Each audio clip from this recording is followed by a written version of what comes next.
Lots went on last night, yesterday. So, okay, the thing is, I'm literally so magical that I have to vlog my magic, which I want to do, but then as soon as I do it, more magical stuff happens. And then I'm like, girl, stop. Just stop. It's too much. It's too much. It's sensory overload. It's like, plus I'm on my period, and I do not feel like doing much today. I feel like literally being the laziest turtle in the whole world. I just feel like doing absolutely nothing. And I'm having this like, I cried for probably 2 hours last night because I realized that he was going through an ego death. This is the coolest thing I've ever done. And I want to tell you guys, like, when it comes to manifesting. Why does it look like I have a halo? It doesn't just kidding. Jenna the Magical. Welcome. I changed my channel name because I'm getting so much magic in my life that I welcome it now. So I think that the universe should know that I stand for magic. But like after I get magic, I have to talk about it, and then I'm like, "Oh my god, I should stop talking about magic because it just keeps happening." It's like I should stop talking about it because it's just getting weirder and weirder. Everything is so weird.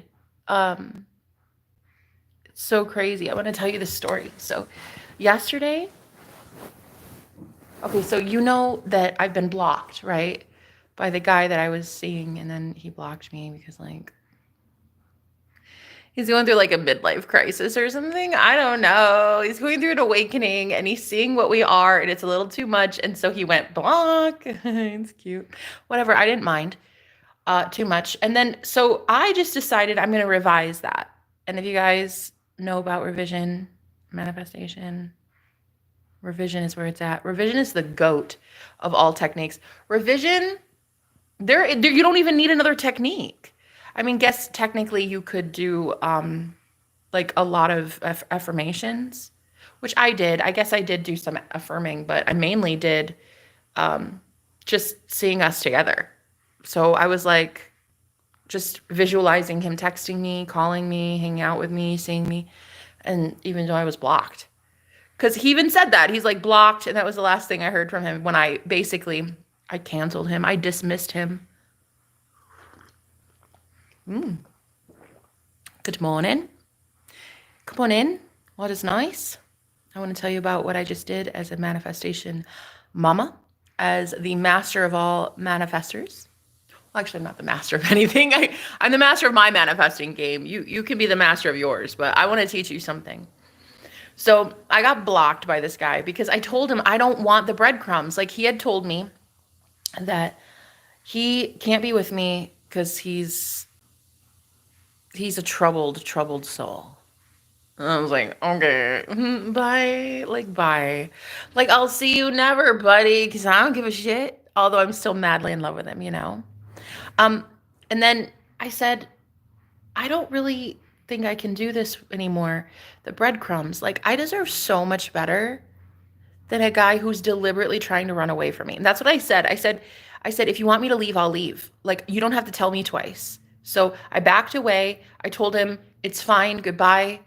Like, I deserve better. I deserve more, and we both know it.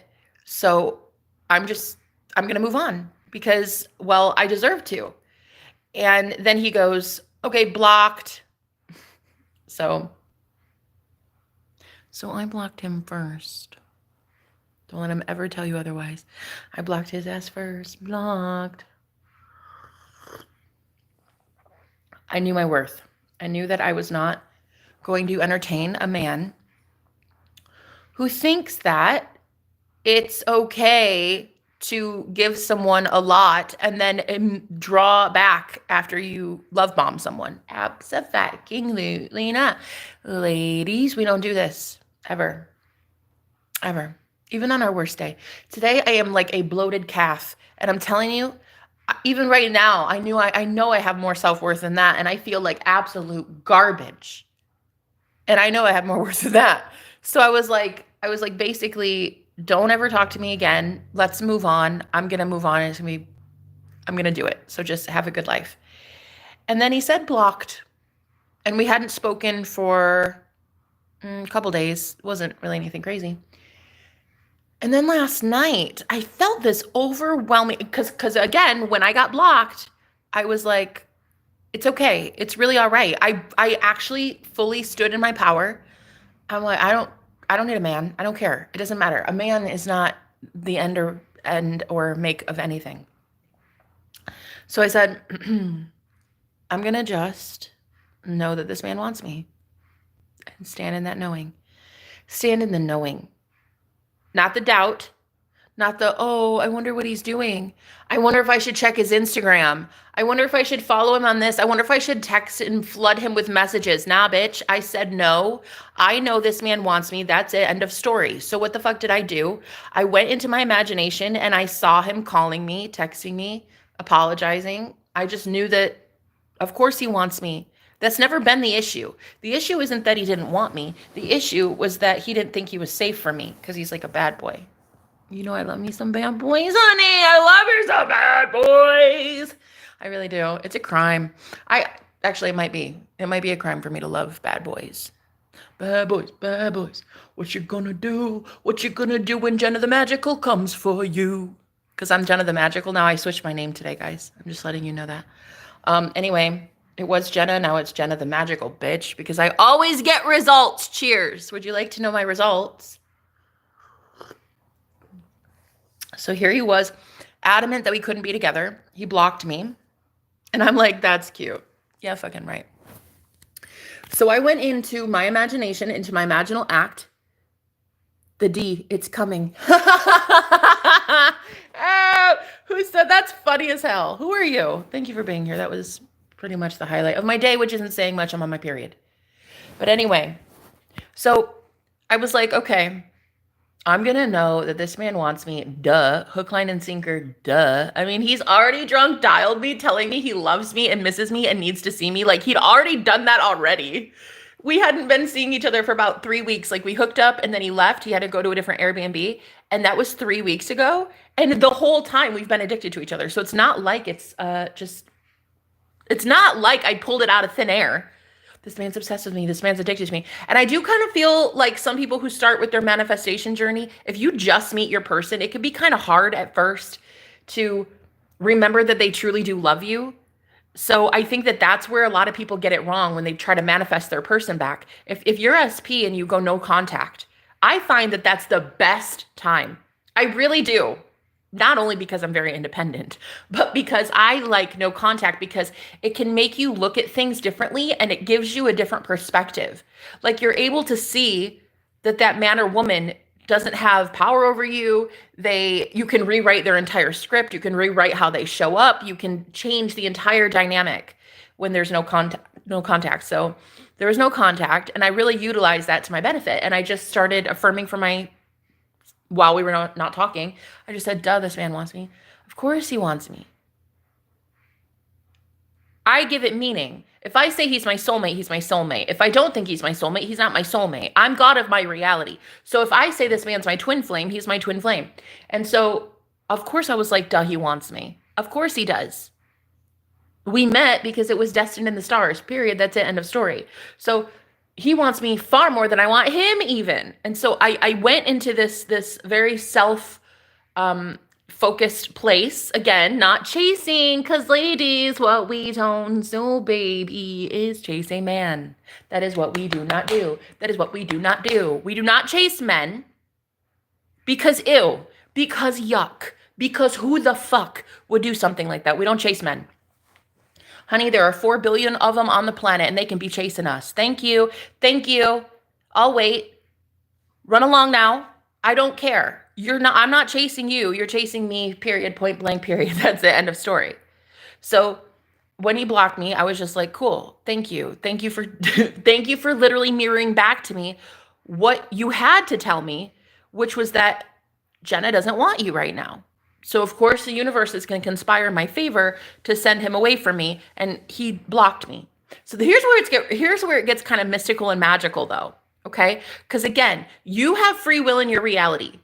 You have free will to decide what version of them you want. But what you don't have free will in is how they show up or how it happens, how you get into alignment with that version of reality, right? Because you're shifting realities. You don't get to know the how it'll happen. But you get the free will to decide what version of them you want. And that's basically all your free will. That's where it ends, basically. You have to go with the universe when it flows you from this timeline to that timeline. Does that make sense? So for me, we hadn't spoken in a couple days, and I was okay with that because there's a new roommate here. Well, it's not new. He came back after a 3-week trip somewhere. He came back here, right next to me. The one that I liked, that I thought was really cute. So I have 2 roommates that I thought were really cute, and the second one came back a couple days ago. We already had a date. We had a dinner date. It was so fun. And I was like, I'm okay. I'm already okay. To the left, to the left. Everything you own in a box to the left, boy. I don't need you, though. I might talk about boys a lot, and I might be boy crazy. But I do not need a man, honey. I do not need a man. I need Jesus. Thank you. That's all I need. I need myself. Me, myself, and I. That is all I need. Now, I like to have fun because I'm a girl with needs. I love, as a 35-year-old single woman, to manifest really amazing relationships and share my experience online because I'm a manifestation coach. I teach people how to get what the fuck they want.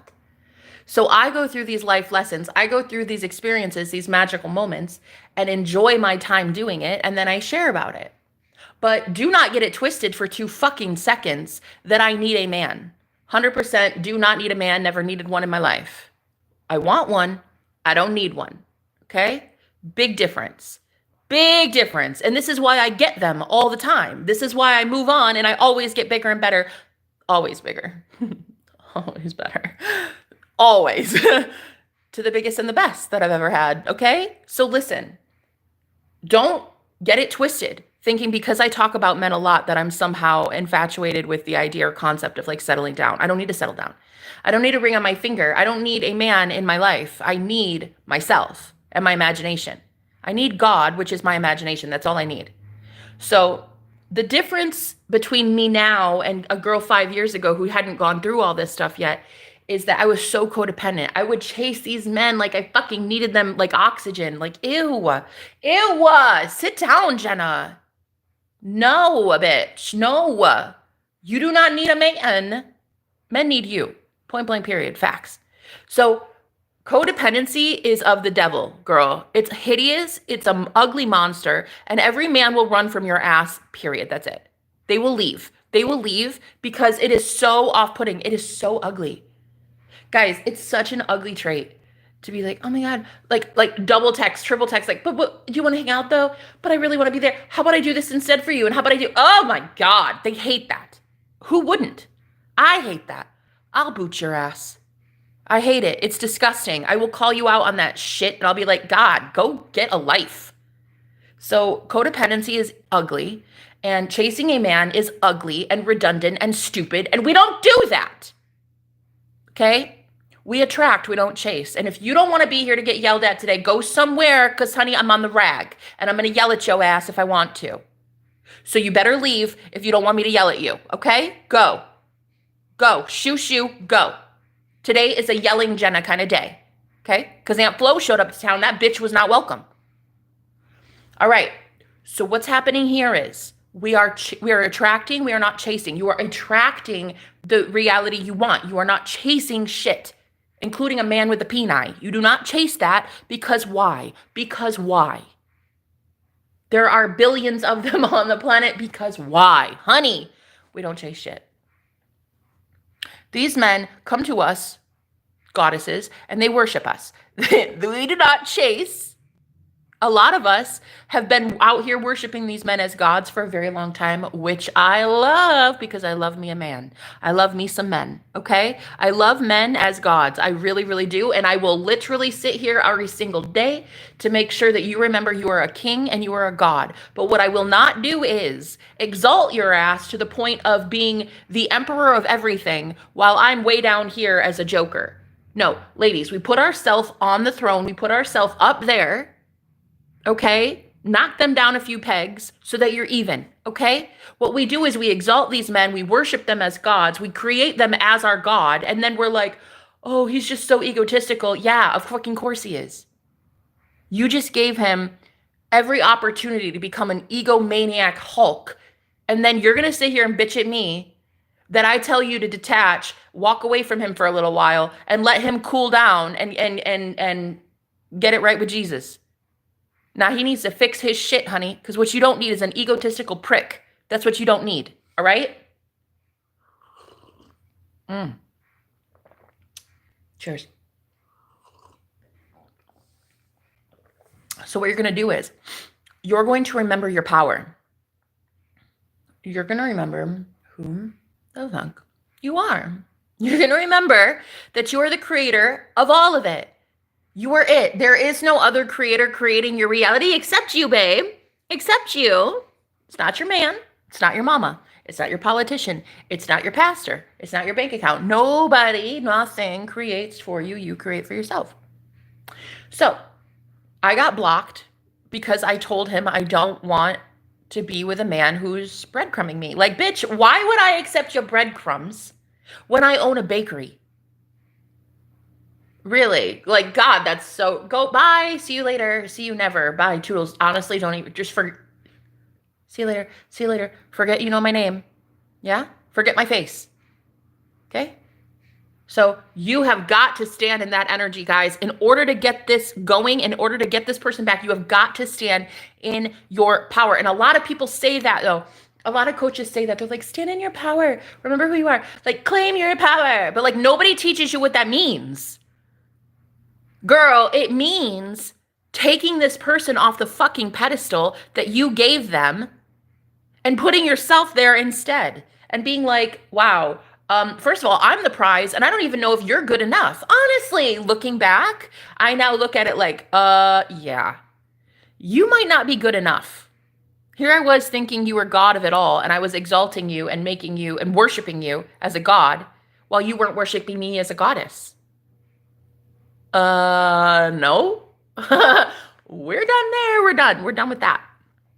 So I got blocked after I told him I don't want to be with a guy that I have to chase. I'm not about to chase you though. You don't want to be with me. Totally cool. I know a lot of others who do. And it's fine if they don't. I want to be with me. Like, I don't know you though. I don't know you. So go somewhere. When you have that attitude, they have no choice but to sit down and shut up and get it right, okay? Guys, I'm so hormonal today. I'm not kidding. I just want to yell, but then also cry at the same time. I just want to let somebody hold me. Oh, speaking of, he's calling me right now, probably to hold me. I literally just asked and I received. I said, could somebody hold me? And then he called me. He's calling me right now, honestly. I swear to God, he's calling me right now. That's just it, guys. I've been blocked for days and he's calling me. Okay, so here's the thing. It doesn't matter how many months you've been blocked by your person. Time is irrelevant. It doesn't matter. If it's 2 days, 2 years, it does not matter. It can happen like that. So here's what happened last night. After he blocked me a couple days ago, I was like, I don't care at all about this guy. I care about me and I care about the ultimate man that I'm going to be with. It might not even be this guy. And that is when the game changes, honey. That's when it changes. When you realize that, dude, you're just a guy. Like, you're literally just a physical vessel. You're just like you're just a conduit. You're just a man. You're just a piece of flesh. That's it. Well, I mean, technically you're more than that. You are a God and you are holy and divine. And I love you. I love you. But that is basically it. I can have you in another person in 2.2 seconds. If you can have this level of confidence about yourself, then you will understand that nothing and no one should be taking you off that pedestal. You are allowed to have anything and anyone you want. So many of us limit ourselves to just mediocrity. Like, oh, well, yeah, like, you know, he texts me like once a week or something, you know, but like, it's cool. No, girl, why are we holding on to that? Why are we so intensely clinging on for dear life? Like, we need this man and his text messages. I don't know. I don't get it. I do not understand. You know? I don't understand a lot of things that people do. It's probably why I'm a mega bitch and I'm alone and single and everybody else has like family, friends, and kids and stuff. And I'm just like over here like, I don't care. Like, I think that's a me thing. I don't know. Don't, if you want to listen to me, good. If you don't, I don't care. But the point is, I was blocked. And then last night, I started getting all these really weird emotions that were not mine. And I knew it wasn't mine. Like, I am a psychic, so I can pick up on people's energies, right? And I knew these weren't mine. But all of a sudden, I started crying. And girl, when I say crying, I meant from the heart. I would, like, my chest, I couldn't even breathe. It felt so heavy. There was so much pressure on my chest, and it felt like my heart weighed like 1,000 pounds. And I was like, what the fuck? And I just started crying and crying. And I mean, I had to, unexpected. I mean, I had the best day ever. So this wasn't me. This wasn't me. I was perfectly fine. Yesterday, I had like the time of my life. It was like the best day ever yesterday.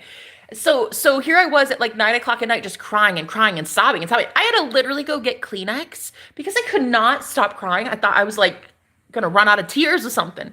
So for about 2 hours, girl, I laid in bed and I just cried and I cried. And then I started seeing these visions in my head of him telling me that he's free to go, that the people that doesn't want us together, they don't want us together, these people that he's associating with, well, he's very powerful and I'm very powerful, and together we are very, very powerful. Go Power Rangers kind of shit. And not a lot of people love that. And that's okay. That's not a them problem. They can fuck themselves. I don't give a shit about you. I don't know you. Bye. I hope I irritate you. Bitch, I hope I irritate you. So anyway, we're very powerful together, and there are some very powerful people that don't want us together. Oh, well, they can suck my big toe. So I say, last night, 2 hours of crying, I say to myself, oh my God, he's going through an ego death. That's what it is. It's an ego death. It's a surrender to the new timeline that I'm shifting us into.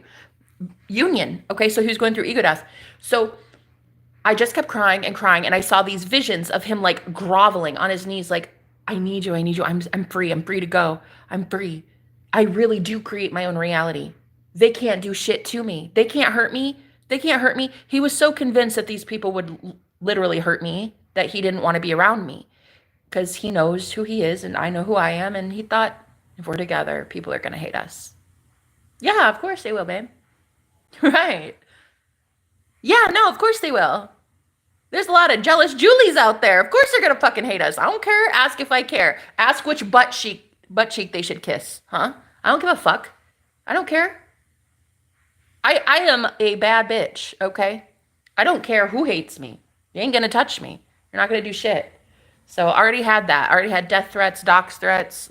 I already died once. Bitch, I don't care. What are you going to do? Kill me? Yeah. If you could get through Archangel Michael to get to me, I'm working for the wrong team. Listen, let me tell you something. And this is what I told him. I said, listen, I work with Archangel Michael and Archangel Gabriel, okay? Like, if people can get to me to kill me, I'm working for the wrong team. Like, there's something more powerful then. So I'm working for the wrong side. So, like, call me, okay? But you ain't shit. All my enemies, they aren't shit. Trolls, haters, agencies that hate my God. You ain't shit. I don't care. I'm not doing anything wrong but being a baddie, but being myself. Like, my only crime is loving freedom. My only crime is loving men. And women. I do it a lot too. I love everybody. That's my only crime. And I'm in great company because Jesus told me to do that. So you got a problem with it, bro? You take it up with the big guy. You take it up with that motherfucker because I don't care. So yeah, anyway, I told him this. And of course he didn't believe me. He was like, yeah, but I think you're living in a fantasy land, Jenna. Like, they will kill you. They will kill you. Hunty. Babe, sweet cheeks, you little glorious little pumpkin. Honey, they ain't gonna do shit. I wish they wish. I wish a bitch would. I wish a witch bitch would. No, I'm serious. I wish a witch bitch would. Oh, damn. Anyway, I am going to tell you though, he said they're going to kill you and then I'm going to kill them. And I'm like, "Oh my gosh. What are we in the Sons of Anarchy now? Like you're Jax Teller and I'm Tara and we're just like it's us against the world. It's sexy. It's sexy. I love that show. You ever watch Sons of Anarchy? You ever watch Sons? Ah, the best show ever. Jax Teller. What's his name? Charlie something. Oh God. Gorgeous. The universe knew. The universe knew that that man was my spirit animal. Charlie something from Jax Teller. I always had the fucking biggest crush on him. And he's like the only actor I've ever really, really had a crush on, I think, ever. And Khal Drogo from Game of Thrones. You know that guy? That guy, what's his name? You know. Anyway, those are the only two I've really ever liked. And then I meet this guy who is like sexier than all of them combined. Okay? The sexiest man I've ever been involved with in my entire life. But he's like, they're going to kill you, and then I'm going to kill them. I'm like, oh my God. Baby, no. This is not like that. We're in a new era. We're in a new world. People do not lay hands on people. We don't do that. They're not going to do anything to me. They don't win. We win. So that's it. We win. We win. We literally get to shift timelines and escape death every 20 seconds. Oop, I just shifted. Oop, I just survived death. Oop, I just survived death. Like, I don't give a fuck. Come at me, bro. No, seriously, come at me. Because he's like, yeah, these people are like really, really bad. And they've been out to get me and they're out to get you. And I just know. He was talking through his ego. He was speaking through fear. And a lot of trauma that we've had in past lives where we didn't make it. We did not, as a twin flame couple, ever get to be together. Not long term, anyway. We would just keep getting respawned in a video game. Respawn. Nah, it's fine. So I told him, it's like, whatevs. What are they going to do? Kill a girl who's already dead? Come on. Come at me, bro. Come at me, bro. I would rather choose love and die on my feet than live on my knees. I want freedom, and the whole fucking world wants freedom, and we want to know what it's like to have freedom of our own mind, of our own choosing. Be with whom you want. Speak how you want. Eat what you want. Dress how you want. I want true freedom in Christ, bitch. That's what I want. So anyway, after he blocked me,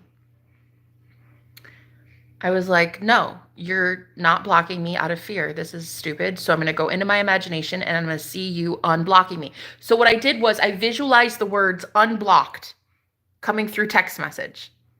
I visualized him just saying unblocked. Okay. That's all it was at first. But then so I started crying last night. And the more I was crying, the more I saw a visual of him in my mind that was him telling me, I'm free. I'm free to go, Jenna. I can leave. These people don't control me. No one controls me. I really am God of my reality. I really am him. I really am the magician. I really am your magician. I really am it. That's my man right there. That's my sexy man right there. That's my Superman, honey. That's the S on his chest. He's got a tattoo on his chest. Oh, I just think about it. And I convulse. I foam at the mouth. Just thinking about the S on his chest. I cannot handle it. I cannot handle it. I cannot handle it. I cannot handle it. I can't handle it. I see that. And I just am like, you know what? I can die right now. I can die right now. I'm fine. Anyway, the Superman S on his chest. Because he's the best. And he makes it unlike the rest. Because he always passed the test. Yeah. And I get what I want.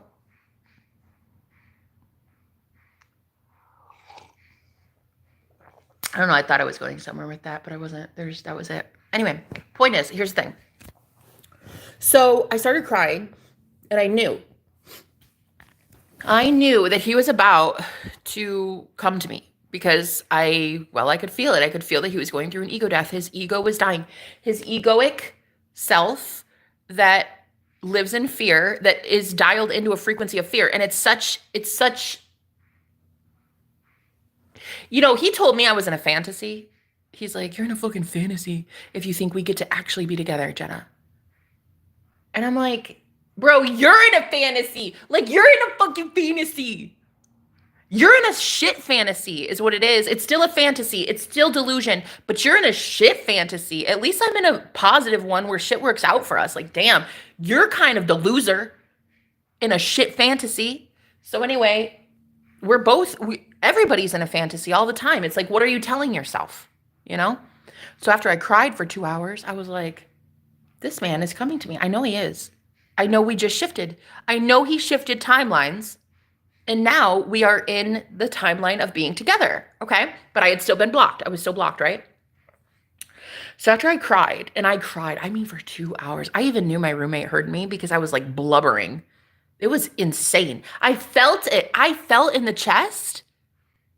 Like, I felt that I was going through a heart chakra awakening, and I knew it was his. So yeah, I went to bed. I went to sleep. And girl, literally about 20 minutes before I woke up, I started having a dream with him. He just boop popped up in my dream, like so freaking crazy. I was just dreaming of something else, and then boom, his face showed up. He showed up right there, as he is in this physical world. Like, he showed up right there. And I was like, whoa, what are you doing here? And then he was like, I don't even know what he said, but he talked about he mentioned something about an old girlfriend that he used to have. And her name was Jana, not Jenna, which I thought was really cute. But that was basically my subconscious trying to show me that no other girl compares to me. Right.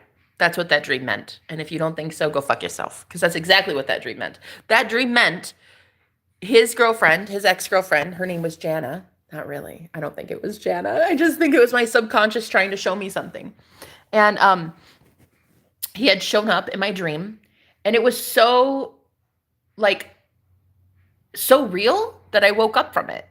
I literally woke up in the dream because he had shown up in the dream. And I was playing a video game too.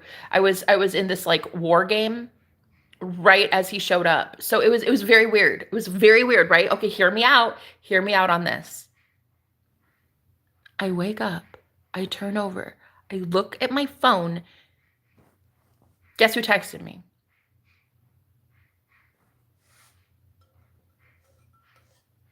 Blocked my ass. Guys, it doesn't matter time. It's energy. It's not time. It's not emojis. It's not dates. It's not Instagram models and who are they following. Get the fuck over yourself. It's none of that. It doesn't matter if you've been blocked for 2 years from your person. It does not matter. It is energy, and it is your expectation of it. I knew. I was in the knowing. I knew that he was coming back. It is all about your expectation of, do you know that they're coming back? Do you claim that? Do you claim they're coming back? And that, duh, they want you. Duh, of course, goddess. Of course they want you. You're creator of the entire freaking 3D reality that you're experiencing. Of course they want you. Dude, you're God. You're the operant power of it all. Of fucking course they want you, bitch. Do you know that, though? Because there's your fucking problem. And there's why you don't talk to that guy but once a year on your birthday. That's the fucking issue. And the real problem I have with that is so many women come to me and they're like, girl, I haven't talked to him in like a year. What are we doing, ladies? Why do we not love ourselves enough to detach and let go of that asshole then? Why do we, as women, stay so freaking glued to one douchebag who texts you once a month or once a year, and then that's it? Why don't you love yourself enough to replace that guy? That's the real question. Hey, that's the real question. And I told you not to show up here if you didn't want the motherfucking truth today, because I'm on my period. And I'm going to yell at somebody, and it's going to be you. Okay? For free of charge, you're very welcome. Free coaching, no problem. People pay me for this attitude. I get paid hundreds for this attitude, bitch, and you're getting it for free today. Why? Because I feel like it, because I'm on the rag, and I don't want to do anything else. I just want to yell and drink my coffee. And maybe call that guy back, but I don't know if he deserves it yet. So anyway, I woke up to a text message. It was a song link to Lana Del Rey video games. And I was like, what the actual fuckaroni? I literally had a dream with you in it. And I was playing a video game. And I woke up and he had just texted me right about then. He had texted me about 20, 25 minutes before I woke up. And I was like, yeah, he had just sent me some energy. He had just put his astral body in my dream or some shit. I don't know, but something happened. Something witchy and magical happened, honey. But the point is, I assumed, because the law of assumption states what you assume to be true is true. If you assume they're coming back, if you assume they're obsessed with you, if you assume they're addicted, if you assume, hello, we're already together. Duh, we're already together. We're already married. Would your husband not be calling you? No, he'd be asking you at your favorite store what kind of Starbucks drink you want. Like it's not rocket science. It really isn't, guys. Manifesting is not rocket science. It is literally you've always been manifesting. The only difference now is that you manifest with the intention behind it of consciously creating using your mind. That's it. That's it. The intention is, I get what I want now. The intention before was, oh my God, I hope I can make this work. Why does my life suck so much? I hope that everything's going to work out. I never get enough. That was the intention before. But now that you're a conscious creator, you put your mind to it. Excuse me. So anyway, today is Jenna the Magical. I changed my name from Jenna to Jenna the Magical. You're welcome. You are welcome to be sitting here in my presence. It's fine. You're welcome. Just don't get it twisted thinking that we're friends. We're not friends. But anyway, if you know that what you think of, what you dream up, what you imagine it's the upcoming events. Your imagination, like Neville Goddard said, your imagination is a preview of the next upcoming events. So what are you imagining right now? See, the problem is a lot of people, they don't know how to imagine something further than what they're seeing with their physical 3D eyes. You know, you see what this world is right now, and you don't know how to imagine something different. That's the problem. So it actually becomes your imagination. The 3D physical world becomes your imagination. But that's stupid. Let's not do that, because the 3D right now is shit. We don't want it, or we wouldn't want to learn how to manifest. If we wanted this, we would have more of it. We don't want this. We want less of it, right? We want less money problems. We want less boy problems. We want less health problems, right? So what the problem is a lot of people don't know how to detach from the matrix. They don't know how to remove themselves as Neo from the matrix, pull themselves back, look at it from an outside perspective, and be like, whoa, okay, that's one reality. Okay. And that's one reality. That's one way of doing it. But there's an infinite other version of realities where we're already married. I'm not even with him. He's not even him in a different reality. I don't know. Maybe he is. Because I'm pretty sure I've always been with this guy. But the point is, guys, here's the point. You have free will in deciding what version of them you want. But you do not have free will in how you get that person, how you get them aligned to you. You do not get free will in that. So for me last night, it was this overwhelming crying purge session. I had snot rags everywhere. It was really ridiculous, honestly. I was like, boy, I got things to do. Why am I crying over you? Go on. I literally think about you not. Well, actually, I do. I do think about him quite often. See, that's another misconception. In the manifesting game, that's another misconception. That you're not allowed to... Oh, girl, this one pisses me the fuck off. People say this all the time. To detach means to never think about your desire. The fuck? The fuck? To detach and to stop obsessing means you're not allowed to think about your desire, or you're not allowed to want your desire. The fuck you talking about? I want my desire. I always want my desire. It's a desire for a reason. I just have to start assuming it's already mine, claiming that it's here, right? But so many, oh my God, so many get it wrong in this community. And they're like, okay, so I'm supposed to take him off the pedestal, stop thinking about him. And then like, I never get to think, I never even get to imagine us, or I never even get to talk about him, or I never get, girl, You are supposed to put yourself on the pedestal and take that guy down a few pegs. That is it. You do not have to stop desiring your person. He's your soulmate, bitch. Of course you're going to want him. He's literally your everything. That is the one you want. It is true love. It is beautiful, true, unconditional love. It is otherworldly love. Of fucking course you want him. Of fucking course the desire is there. And of course it consumes your life because it is beautiful and it is what you want. Same with money. A lot of people want money and that consumes their life and they love it. They love being driven by money. They love thinking about money. Do not take the desire out of your heart. That's not what we're saying as manifestation coaches. We're saying take the obsession away because you now give it to yourself in the desire fulfilled. There's no obsession anymore. If you were married right now, would you be obsessed with your husband constantly? No. No, he'd be at work and taking out the dog, and you wouldn't be like, oh my God, I hope he calls me. But I love him so much though, but I love it. No, it would be relaxed. It would be like, okay, yeah, you're mine and I'm yours. What do you want for dinner tonight, babe? Like there would be no obsession really. What we're trying to get you to do is stop with the obsessive thinking. The obsessive thinking implies that you don't have them. Get into the energy of he's already mine. I'm not obsessing about shit. That dude is mine. He's mine. Period. That's it. Not anybody else's. He's mine. Get into that. Get into that knowing. And from the knowing state, there's not that like overwhelming, I hope I get it. I hope I get it. We don't hope for anything. Hope is stupid. We don't hope for shit. We have everything. So why would you hope? Hope implies that you don't have something.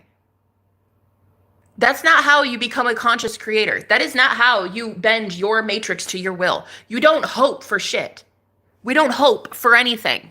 Okay? Let me repeat for those in the back. We do not hope for anything.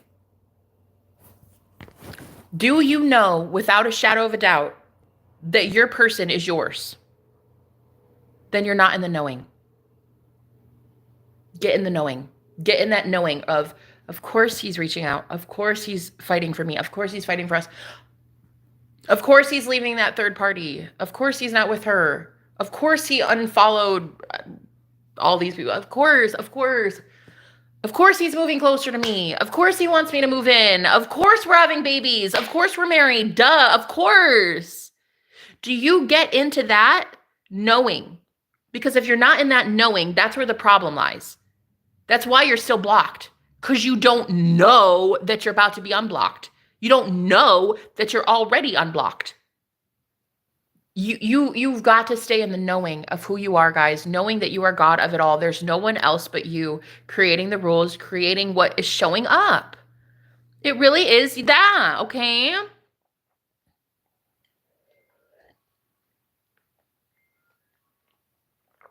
There's my laundry. My laundry's just got done. Magic beans.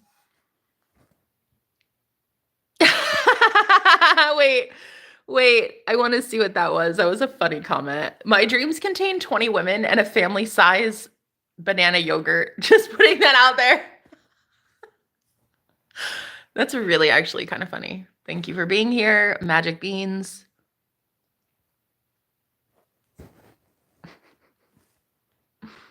Take care, guys. Can't wait to see this later. Oh, Medina, I love you so much.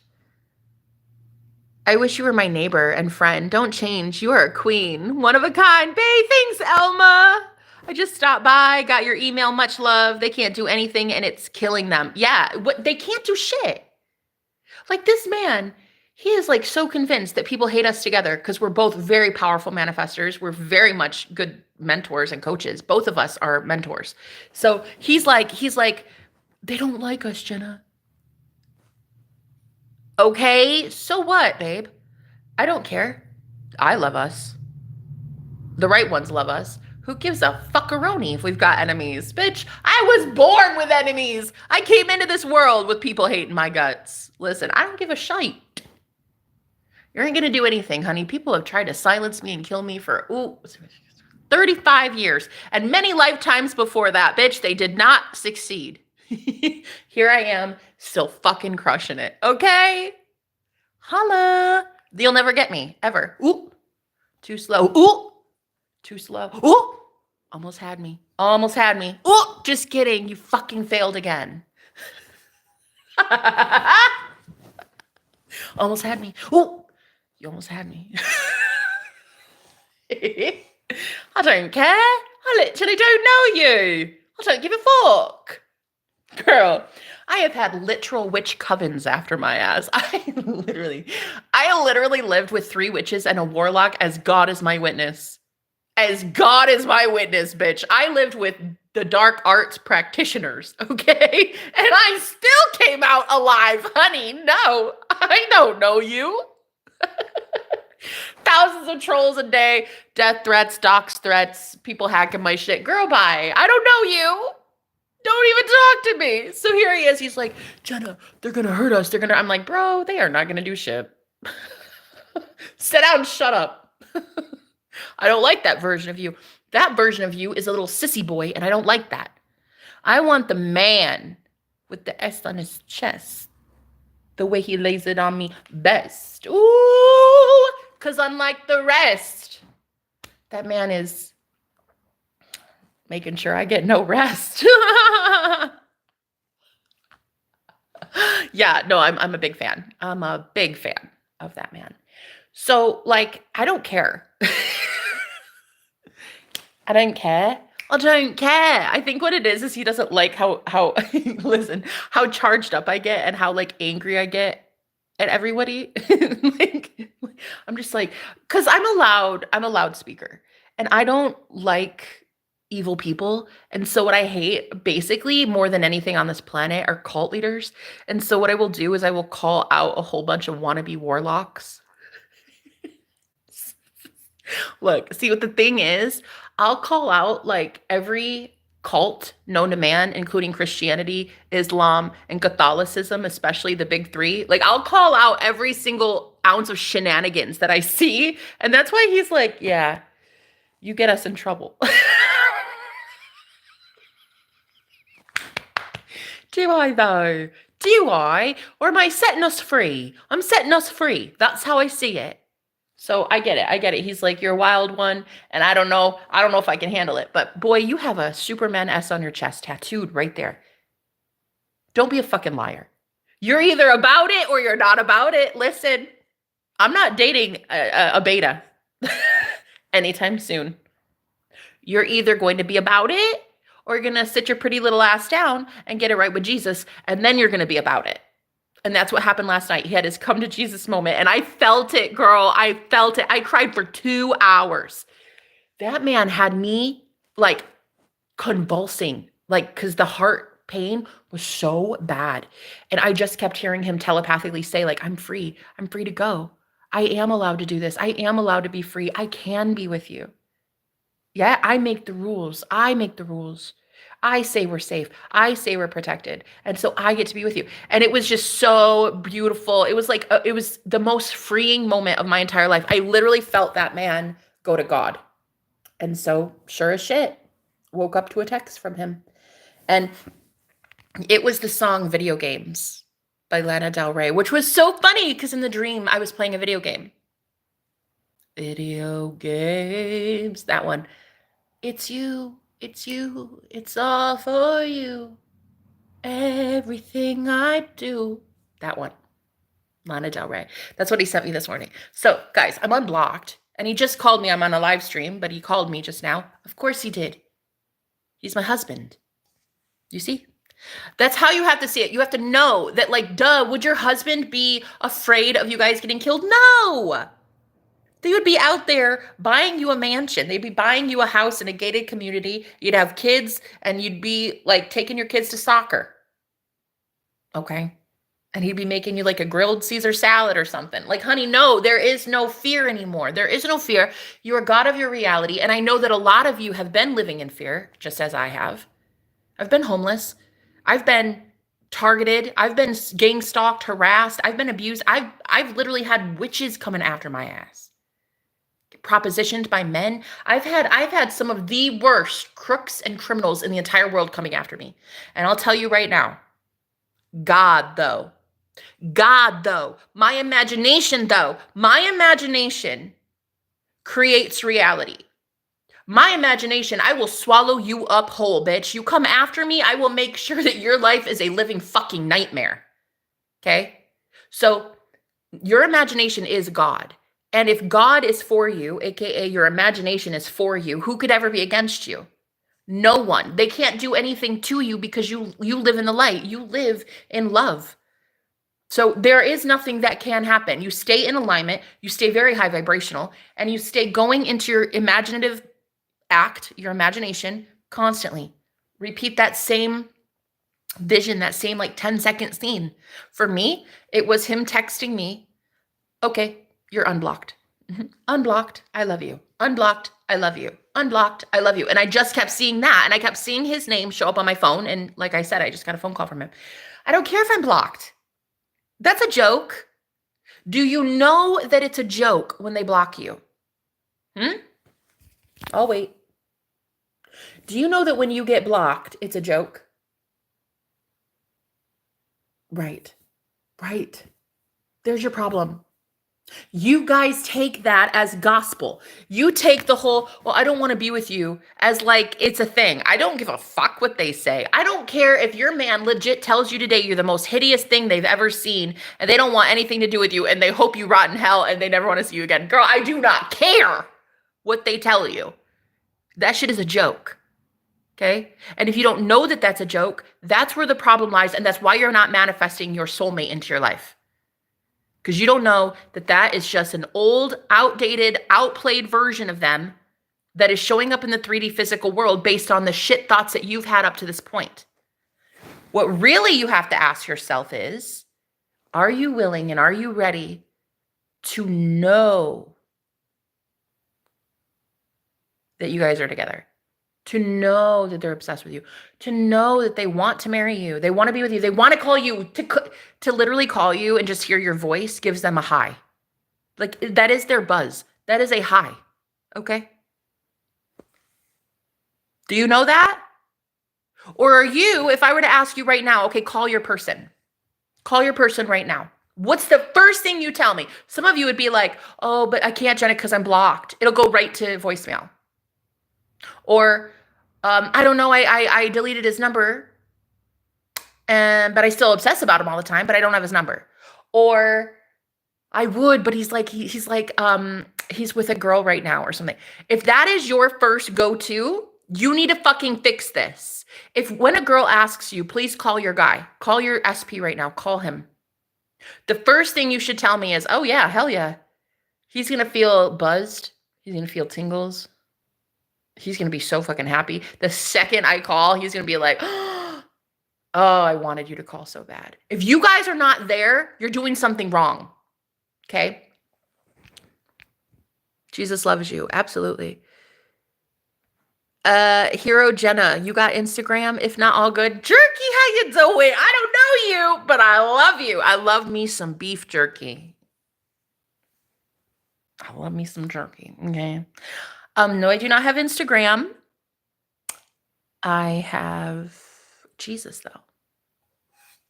Cheers. I don't have social media. I stay off social media. I basically do YouTube and that's it. I coach mainly on YouTube, but I'll probably end up going somewhere. I don't know, maybe Instagram, maybe. I don't know. I don't know what tomorrow holds, but I know right now I'm just having fun. Okay. I'm just being fulfilled in this moment right now, talking to you, jerky, about how to get your soulmate. You understand? It doesn't. If it did, the world wouldn't be in the state it is. In fact, it would be even more chaotic than our wildest imagination, sister. What are you talking about? I don't know what you mean by that. I don't understand it. I don't understand. What are you talking about? So anyway, I cried for 2 hours. I knew, I had that knowing. Oh my God, this is an ego death. Oh my God, he wants me. Oh my God, he's fighting for us. Oh my God, he's about to tell everybody to fuck off and come towards me like the Superman that he is. He's my Superman. Ooh, honey. I can't wait to call him back. He just called me. He just called me while I was on a live stream. I had to decline it because I was like, boy, I don't know you. Should I call you? Should I reward you with my gorgeous divine voice? Should you be rewarded? Should you have access to me? Look, ladies, ladies, listen to me. If you are not in that goddess empress energy as a divine feminine, where you are asking these men this question, are you ready? Listen to me. This is the question you should be asking all men. Why should you, sir, be allowed to worship me? Why should I allow you to be the one that gets to honor, respect, and pour into me? Because that is a fucking blessing. Any man who gets to do that with the goddess energy will be blessed infinitely. So why should it be you? Why should you be allowed to bless me? Ooh, I'll wait. What's the answer? Right. Step it up. And then when I see that you are worthy of worshiping me, then we'll talk. But most of us ladies, we get involved with these guys and they're just like so fucking mediocre. Like if you were to really, really take a step back and look at the situation, you'd be like, what the fuck? Why am I even with this guy? Do I even want this? No, you just don't think you can do better. I'm here to tell you can do much better, much bigger, much better, always bigger. Because you're creator of your reality, honey, and you create big things. Big. Think bigger. Think bigger. And bigger than that. And yes, the biggest. Yes, correct. You get to have the biggest.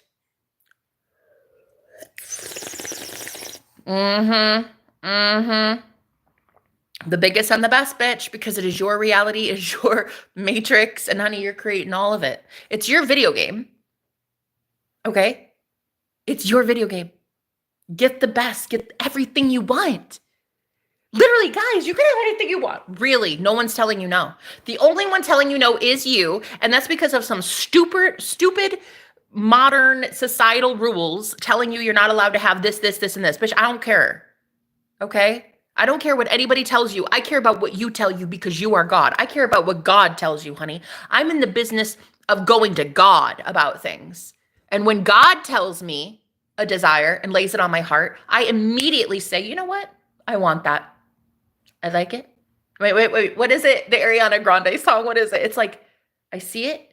I like it. I want it. I got it. I see it. I like it. I want it. I got it. Yeah. It's like as soon as I see my desire, a desire gets placed on my heart. Like say I wake up one day and I just want to be a guitarist. If that is a desire on my heart and it was placed there and I have this craving for it and I'm just like, where'd that come from? I don't ask questions. I just go buy a goddamn guitar. Okay? I just look up how to play the guitar. That's it. Your job is simply to accept your desires as done. That's it. You are supposed to be with your person. You do not have to take the desire away from yourself. So many people, they tell you, detach. They say, detach, guys. Just like detach from your desires, move away from it. I'm not saying don't desire your person. You're going to desire them. Of course you are. That's your soulmate, bitch. Of course you're going to desire them. What I'm saying is detach from that feeling of, I don't have them. Let me repeat. Detach from the feeling of, I don't have them. And if that means you have to take a step back from your person and go no contact, then honey, that's what you need to do. Because they need to really sit their pretty little ass down and get it right with Jesus. Right? Yes. And you're Jesus in this instance. So they need to get it right with you. Okay? They need to get it right with you. Not anybody else.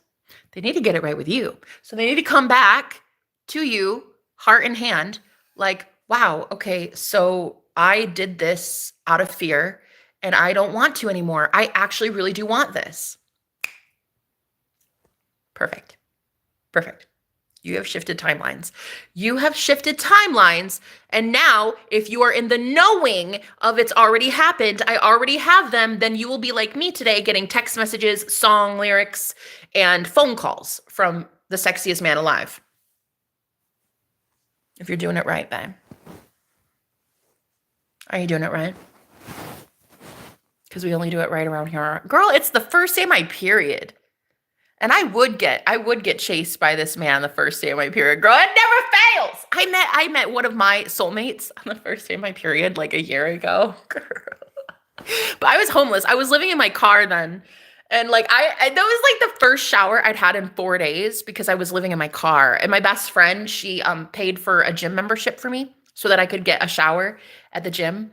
And it was the first day that I'd had a shower in like 4 days. And like I meet this guy randomly. I was long story, but I was doing Wi-Fi readings at the Jack in the Box at the fast food restaurant. I was in my car in Arizona doing Wi-Fi readings from the free Wi-Fi at their Jack in the Box, and I'd never been to this restaurant before. But yeah, anyway, I met him. He worked there, and he was a high priest. Plot twist. Plot twist. That dude was a godly man. I had no idea. Like when I first met him, I knew I could feel his aura. I could see his aura. On a live stream, when I saw him walking in front of my car, I cried. I cried. Back then, I told everybody, I was like, oh, I can't wait to love that guy. And I didn't know anything about him. My eyes had just seen him for the first time, and I cried because I could see his aura. It was so beautiful. And turns out he was actually a high priest. Yeah, fucking facts. True story. This is why I talk for a living, baby, because I always have these amazing stories because my life is amazing. My life is very magical, and that's why I changed my name today to Jenna the Magical. So you're welcome. Cheers. Now, ladies, what we're not going to do is chase a man. And it's really ridiculous that you're out here trying to chase a guy. We don't do that. We don't do that. We put ourselves on the pedestal and we know that we are the best. And honestly, we have to question whether they're the best or not. Are you even good enough for me? That's what we should be asking. Are you even good enough for me? Look at me worshiping you. No. Are you even good enough for me though? Not am I good enough for you? Oh, do I have to lose like 20 pounds? Oh, should I wear makeup today? Oh, should I is this outfit good enough? Nah, bitch. They are supposed to be proving to you that they are enough. This is where we get it so wrong, ladies, and it pisses me off. It pisses me off in this community. It pisses me off. Societal norms. We have been trained as women that we need to like sit there and prove ourselves to a man. Girl, no. Please. Please. We don't prove ourselves to jack shit anybody. We prove ourselves to ourselves. That's it. So when you get that overwhelming urge, like, I think that's the man for me, or I think that's the woman for me, and it's like, I gotta have them. Okay, that right there was placed on your heart by your higher self, aka God. You placed it on your heart, baby. There is no one else. There's no guy in the sky with a white beard telling you that's your man, that's your woman, that isn't, it's you. It literally is you guys. You're the ones determining if that person is right for you or not. At the time, a year ago, that guy from Jack in the Box, he was right for me. But then I changed my mind. So I broke up with him. And then I moved on, right? So when you have this desire on your heart, just know that God placed it there, aka you. You placed it there. That means that the second it was placed on your heart, you were allowed to have it. You were allowed to claim it. You were allowed to say right then, this is mine. In fact, it is your job. It is your responsibility to say, oh, I have a desire for that new job. It must be mine then. That is mine. Okay, cool. That's mine. And live in the state of it's already mine. That is my job. Here's what I would wear. Here's where I would drive. This is the route I would take to work. We get free bagels. Live in that environment in your imagination. Live in the knowing that it is already yours, right? It's eclipse. Oh, is that what it is? Starry Priestess. Girl, I love you. Thank you for being here, sweetheart. It's eclipse. It's the eclipse. And as psychics, we pick up on these emotions for real. I've been picking them up too. Okay, Starry Priestess, yes, for the win. But I wanted to tell you that the Divine Masculine is really going through this. They are really going through that, changing from fear to love. And you have to feel it, sadly. And I was like, boy, I got shit to do. I have anything to do but but have water coming from my face. Okay. I've got anything to do tonight but cry for 2 hours straight about your ass. I don't care. But no, I did care. And I did have empathy while he was going through it. I held space and I was able to relieve that pressure because I can transmute that stuff. As a psychic, as an energy reader, I can transmute pain very easily as a healer. So I took a lot of the pressure off of him when he was going through the ego death. So I'm glad I did it. And that is actually a very good sign that your person is shifting into the version of them that you need them to be. Okay. Ego death can happen like that overnight. I've seen it so many times. The guys that I've been with, when they go through an ego death, I feel it because I'm so in tune with them that I feel when they go through it. So that way, when they come back like the next day, and it never fails, girl, it never fucking fails. Okay. When they come back the next day, I instantly know that it's sincere. Like when they're like, I'm really sorry. I really want to be with you. I want us to fix this. I know it's sincere because I felt it. I felt the shift, literally. And so I woke up to a text message from him, a song by Lana Del Rey, video games. After getting a dream, having a dream, he showed up in my dream and we were playing video games. So I thought that was very weird. Okay. First of all, that shit is crazy. Then I just got a missed call from him while I'm on a live stream. So this is how it is, guys. You have to know. Are you in that state of knowing that's your person? Do you know that they're addicted to you? Do you know that they want you? Do you know that they're in love, madly in love? Do you know that they can't go a day without hearing your voice? Do you know? I mean, do you truly, truly know with every ounce of your being that if they don't have you, they're basically just a box of rocks? Do you know that if they are not hearing your voice, they cry at night? Do you know that when they hear you on the phone, they get a buzz? You are their high. You are their high. Okay? And if you don't know that, honey, you don't know that you're their drug yet. Okay? You need to really change your subconscious. You need to change the way that you see yourself as the creator and the main character in your reality. You should be knowing that you are everybody's high. You should be knowing that every single person that ever comes across you ever falls in love with you.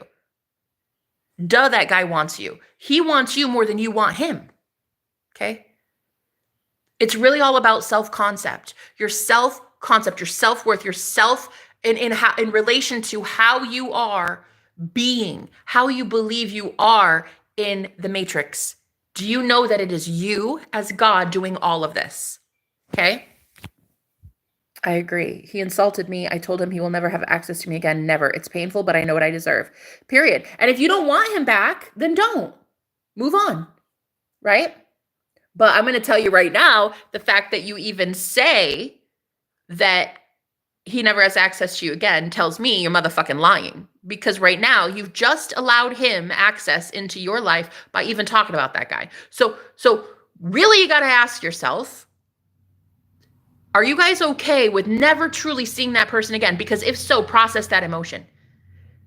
You'll never see him again. You're never going to talk to that guy ever again. Cool. But like, don't mention him ever again then. Because you're going to keep manifesting this pain into your life. Stop talking about him then. Cut cords, be done. Move on. Because I do not like seeing people miserable. And it looks like to me, you're miserable. You've made a vow to yourself that you will never talk to somebody again because of how they treated you. Perfect. Great. Then do it. Move on. Why can't you? That's the question I have for you. You are enough. Jesus loves you just as you are. You're not alone. Hannah, thank you. Thank you. Are you from the hood? I don't, no. This is a pretty good neighborhood. Pretty nice. This is a pretty nice area. I'm renting a Airbnb here. It's actually a really, really nice place. I don't hate this place. It's kind of nice and cozy and comfy and stuff. It's not like super fancy, but it's safe. It's safe, you know? So no, I'm not really from the hood. I cannot. My twin flame is with someone else. See, there it is, Julia. Let me, as a voice for the universe, tell you that now we will present to you more and more realities where you and your person are never going to be together. Isn't that amazing? You are such a powerful creator. You're such a powerful God that we're going to separate you guys even more. Yay! Cheers! You never get to see him again. Holla! Look how powerful you are. Because you that bad bitch. Julia, you're that bad bitch and you get everything you want. Look at you. You just told the universe he's with that girl. Woohoo! Let's get more of that, sweet cheeks. Because you don't talk about how you guys go to the beach and how you hold hands and how you're sucking face all day. You don't talk about how you got a ring on your finger because of him. You don't talk about that shit. You talk about how he is with another woman. Okay, here you go. Betrayal. Woohoo. Cheating. Yay. Oh my God. Check their Instagram because they're totally together. Woohoo. Yes, bitch. Because you are such a powerful God, Julia. One day you will thank me for this lunacy that I am. One day you will see the method to my madness. One day, guys, because I'm 20 years ahead of my time. One day you will thank me for calling out Julia's everywhere in a way like that, in a manner like that. You will thank me. Free of charge, Julia. You didn't have to pay me a dime for me to give you some truth this morning. Congratulations on being a god of your reality, and now you are literally distancing yourself even further from the man that you claim you want. Now, if you don't want him, perfect, you're on the right track. Dump his ass. You know what I love? I love that you as a conscious creator can tell that man in your head, you want her, not me. Perfect. Best way to get a man off you. That's, in my opinion, as a woman who used to be abused a lot and now I don't have any weapons. I don't have a bodyguard. I don't have anybody but myself in this life right now protecting me. And I'm going to tell you that the best way to get a very ugly man with a cruel intention off of you is to assume that they are with somebody else. That's the best way to protect yourself, in my opinion, as a woman. In this world with no protection, the best thing I have is my imagination. And I tell myself that either he's in prison or he's with a karmic. Either way, it sucks to be him. If he's a douchebag, he doesn't deserve to be in my energy. So I tell the universe to bring somebody new in for him. It's not me, honey. Bye.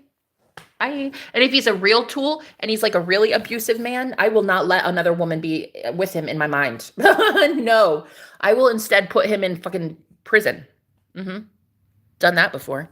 I've literally sent an ex-boyfriend to prison using my mind. Just my mind. I never even picked up the phone. I never even called the cops. I did it in my mind. Because I'm that bad bitch. I always get what I want. Don't be an asshole and I won't put you behind bars. You know what I mean? Don't be a motherfucking criminal and I will not throw your ass in the jail. Okay? It's that easy. But yeah, because I don't have anybody, I have to protect myself. I'm very independent. So there is no one around me protecting me. So what I do is I use my imagination to send bad people away. And it looks like Julia, in a way, if you're telling me that you want him, though, you're going about it all the wrong way. Because you just told me my twin flame is with somebody else. Okay, cool. May they live happily ever after. Woohoo! Because I love Julia, and I love that Julia is a goddess, and she gets everything she wants. Because you're God, though. And I love that you're God. So I'm going to respect your free will in the same way that God would. You see? You're telling me I don't want him. I want him with her. Perfect. Great. So stop being miserable then. Hi, AT. How you doing? Your eyes look gorgeous. Oh, thank you, babe. Thank you, girl. This morning, I woke up feeling really tired, really groggy, and on my period. I was like, really today? But then I turned around like that because I got the man of my dreams to text me after showing up in my dream last night. Well, actually, he showed up in my dreams this morning About the same time he texted me, he showed up in my dreams. And so I woke up from the dream because it was so real. It was so vivid. He was right there in front of me. His face right there, plastered right in my. I was like, what are you doing? And in the dream, I was playing a video game. And I normally don't do that in dreams, but in the dream, I was playing a video game. And I literally woke up, felt really groggy. I knew my period was here. I was like, God damn it. It's going to be okay. Today's going to be a great day, Jenna. Today's going to be a great day, Jenna. And so I look over at my phone, and sure as shit, he had texted me after he blocked me a couple days ago. He told me we can't be together and that I'm blocked and that, you know, he feels like we can't make it in this world because we're too powerful together and people want to kill us and yada, yada, yada, yada, yada. I don't care. Nobody's going to do anything. Nobody's going to do anything. I will destroy them far faster than they will destroy me, okay? Like if you come after me to kill me, bro, I'm telling you right now, I'm not going to be the one that dies. I'm just telling you. I'm that bitch that lives forever. So I'm not going to be the one that goes, it's not going to be me. I'll tell you that right now. It's not going to be me. Definitely not. So anyway, my man, he's not really my man yet. We're just in the talking stages, but he is my man. Of course he's my man. He's my husband somewhere. 3 weeks ago, he was here at this Airbnb. He came here the same day I did. And we met, fell in love.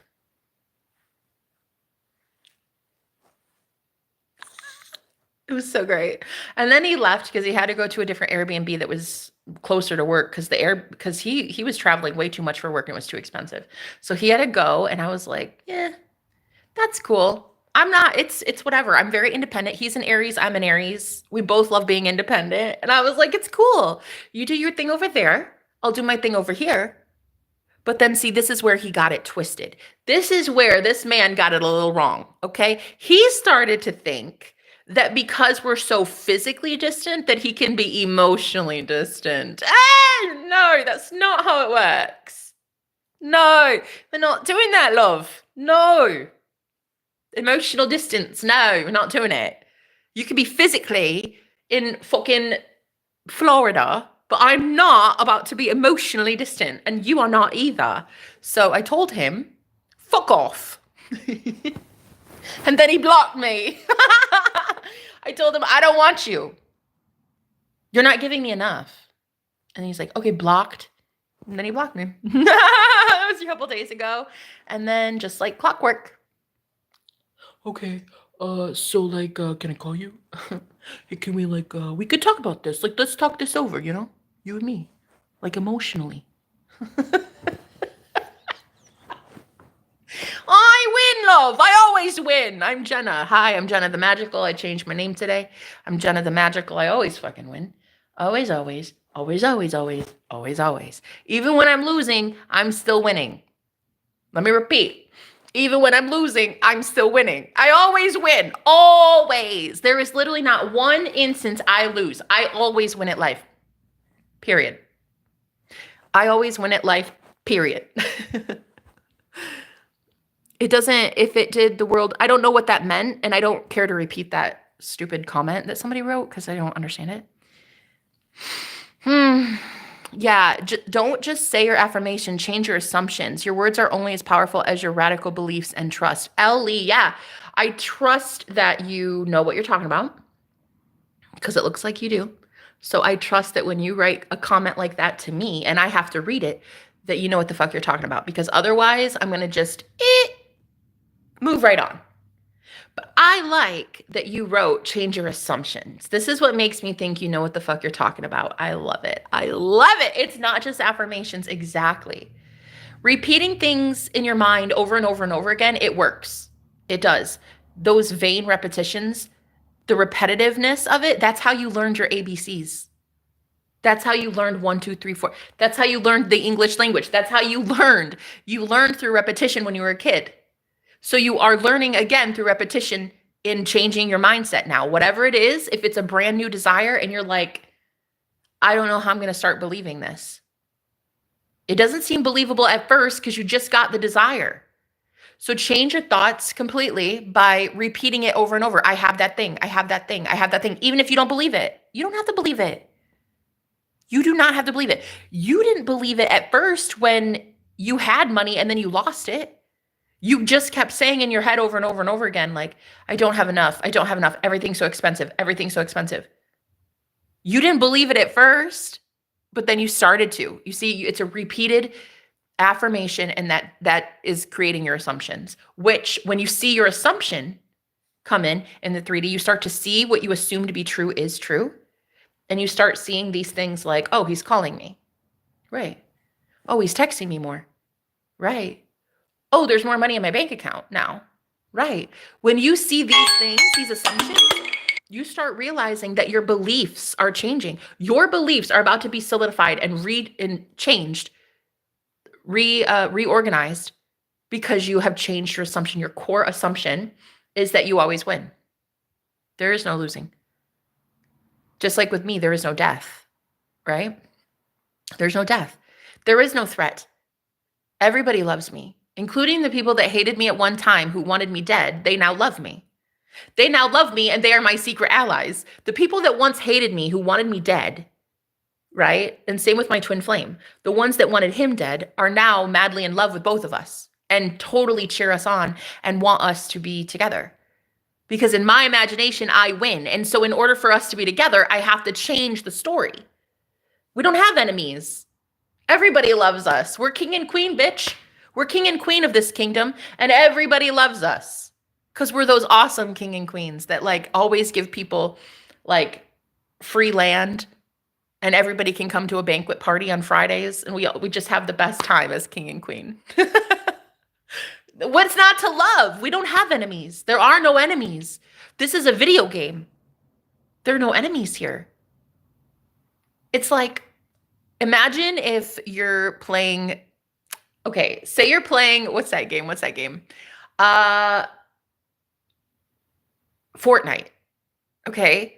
And yeah, technically there are enemies that could kill you, but if you just assumed that everybody loves you and you just dance together in Fortnite, like every time you come up against opposition, they find you and they do that like little dance thing. It's your video game, bitch. There are no enemies if you say there are no enemies.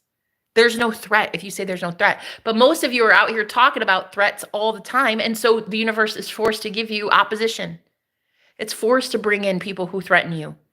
It's forced to bring in people who spy on you and stalk you and energetically harass you and dox threats and death threats and shit like that. Because you keep talking about it. So stop talking about it. Talk about how everybody's in love with you. Everybody wants you. Everybody smiles when you're happy. Everybody loves giving compliments and energy and hugs and smiles and money and birthday cakes and everything. You always win, right? Speaking of winning, is that my roommate? He's so cute. That guy's adorable. He and I speak to each other telepathically all night. Like we talked last night telepathically. Is that him? He's cute. We had a date the other night. It was super fun. We went on a date. By went on a date, I literally mean I was in my yoga pants and we ate dinner at the table, at the dining table. But it was a date and it was very cool. And it was by far like the most enlightening experience of my life. That man is a king. Okay. I was so grateful that I even got to sit at the table with him. Like that was nice. I loved that. It was fun. That was fun. I manifested that. I manifest everything. I manifested my homelessness. I manifested not having a car. I manifested abuse with men. I manifested it all. I manifested poverty. I manifested being in a coven, in a cult. I manifested it all. But now I manifest money falling in my lap from outer space. I manifest money chasing me. I manifest going outside and finding wads of cash everywhere. I manifest men confessing feelings and offering to marry me. I manifest people giving me free rides. I manifest perfect health. I manifest, what else? Energy, coffee. I I manifest amazing clients. I manifest viewers that love and appreciate me. I manifest men that, once blocked me and now don't.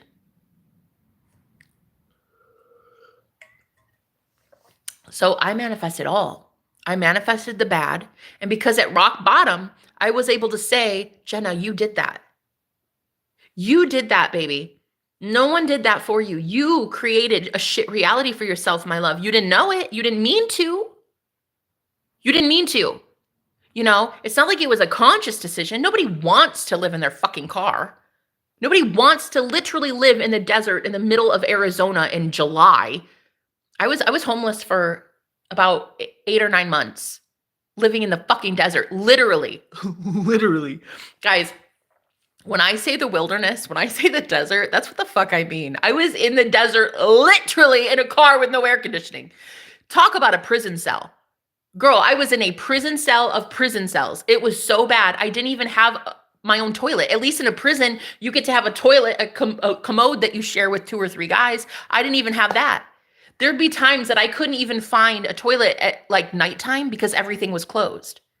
So though I had that experience and I realized I created that, that is what truly sets me apart from people who are victims and they want to stay victim mentality. I don't want to stay a victim. I don't want to live in victim mentality. I created that reality for myself. And now that I know better, I do better. That's it. Now that I know better, I do better. And now I bring in people who are so excited to work with me. These are clients that pay me good money to work with me because my mindset is so sharp. I'm on it. I'm on it. When I get a negative thought, I fucking flip it. I fucking flip that thought and I get exactly what I want. And so now people literally pay me. They pay me for my advice. People pay me because of what I went through. So I even use that. I even use the way that I lose at life. I even use that to win at life. So there is no losing. It was just lessons. And I'm really glad that I got to experience it. But yeah, I used to be living a very dysfunctional life where everybody hated me. And there were literally men, there were actual men watching me, and it's gone now. It's not like that anymore. There were men in like these black SUVs that had like, I just know now that that's not how it is. It doesn't matter. Even if it is, they love me. I'm on the FBI watch list right now, currently as we speak. And I know the FBI loves me. In fact, the FBI probably wants to fucking hire me. I don't blame them. I'd want to hire me too, shit, but I work for my damn self. So the FBI probably loves me so much that they're like telling their CIA brothers like, hey, you see this girl? What's her name? Jenna the Magical? Oh yeah, yep. We love her. That is it. That's it. End of story. My imagination creates reality, not yours. In my reality, your opinion does not make my reality. There are thousands of trolls a day that wish they could create in my reality, but you can't. I create. My thoughts create. My assumptions create. My speech creates. That's it. So I love that there's hundreds and hundreds and hundreds and hundreds of thousands of people that now listen to me and understand that it really is this easy. It really is this easy. And I'm helping so many people get the results that they want. This is the best life ever. I love my life. I love my life. I do what I love. I love what I do and I get paid good money for it. And this is all I want to instruct other people to do. Go have your desires met. Go get everything you've ever wanted. It is literally that easy. There's no one stopping you but you. When you get that desire on your heart, claim it, accept it.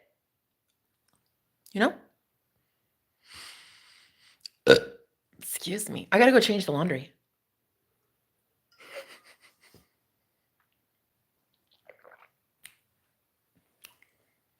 I was not doing okay because I was on my period, but now I'm like feeling really, really energized. I think it's the coffee.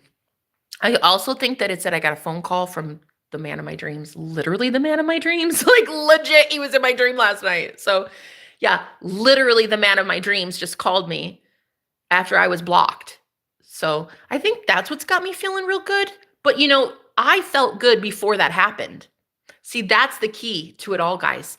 You have got to put yourself in the energy of the state of the wish fulfilled.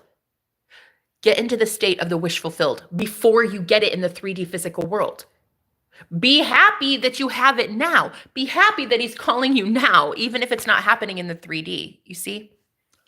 But yeah, I'm noticing how fucking magical I am, bitch. I get everything I want. It's crazy. It's crazy. It is crazy how many people love me, want to talk to me, want to be my friend, come to me, clientele list. It's crazy. It really is. It's so awesome because I had to learn my lessons. I had to go through the desert. I had to go through the wilderness. I had to see what it is like to be powerless so that I can see what it's truly like to be powerful. And I cannot believe how many people I get to inspire in a day. Hundreds of people every single day I get to inspire. God is so good. God is so good.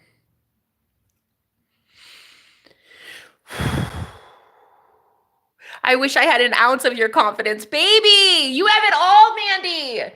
Here, confidence, confidence, confidence, confidence. Mandy, you get it all, baby.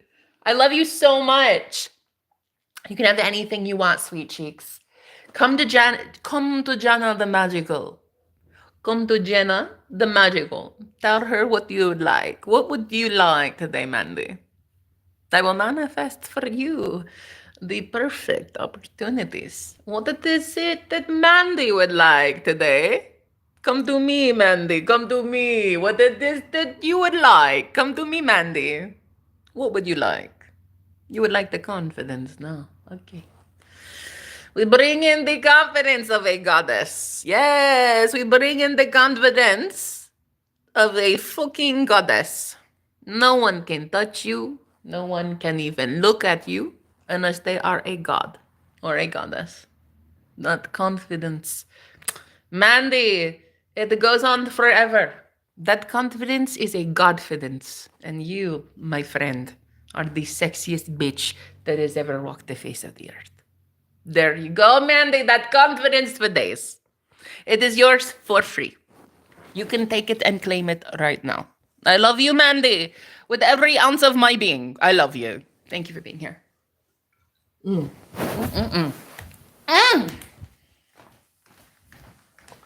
let's change the laundry. Because goddesses have to do laundry, bitch. Goddesses still have to wear laundry, you know?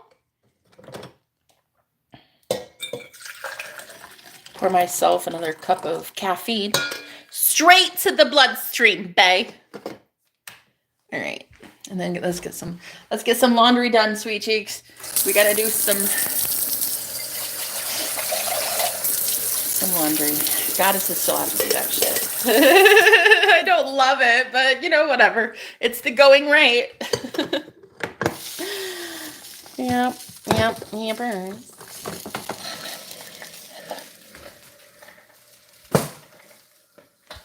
Oh, I forgot to tell my really gorgeous, sexy roommate that I appreciate him. He tried to fix the Wi-Fi for me last night. I ended up fixing it, but it was cute that he tried. I love that. And he also brought the trash bin up from downstairs. Or not downstairs. It wasn't downstairs. He brought it from outside at the curb. He brought it back in without me asking. Of course he did, my love. Of course he did. He likes me. He likes me a lot, actually. I like him, too. He's very cute. Fucking cute. But he's 22 years old. 22. Like, come on, Jenna. Manifest an adult. Come on, honey. 22. That's almost a crime. That's almost criminal. Come on, honey. Don't be a cougar. Don't do it today. Don't do it any day. Don't do it any day, Jenna. 22? Cradle robber. You can't do that. But anyway, I got this other one that just called me and texted me, and he's trying his best to get in my good graces. Lucky for him, I'm in a good mood today. Considering I'm on my period, I'm actually in a really good mood. So lucky for him. He caught me. He caught me at a very caffeinated moment. Lucky son of a bitch. All right, so let's see. Get the laundry out here. Clean. Love it. Love me some clean linens. And then let's switch out my laundry. I got all my laundry put in there now. Yeah, goddesses still have to do laundry, bae. It's like a thing. It's like a thing. It's like whatevs. And we also still poop too, and that's a thing. But it's whatever. We get to be a god in other ways, but when it comes to laundry and pooping and stuff and having to still shower and wear deodorant, like we're still humans. But we're goddesses, but also human. And so there's still things we have to do, you know? Like pay bills and poop. Do you know what I mean? Okay, all right. So let's put all this. Yeah. Okay, so what we're doing today is we're getting goddesses clothes cleaned and sanitized. Got some sanitizer in there too. I love that. Let's clean the lint trap, which is my favorite thing to do ever. Hold on. Oh God, this part sucks. That's okay. That's okay. We're goddesses. And this is what happens sometimes in your video game. Sometimes in your video game, baby. You have to do some things you don't want to do. In this instance, it's laundry.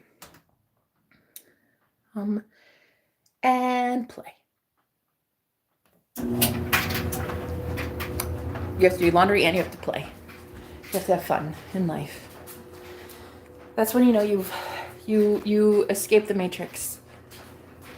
You know, my roommate, was it yesterday or the day before? He goes, I just wish that like we could really escape the matrix. I was like, bitch, I already did.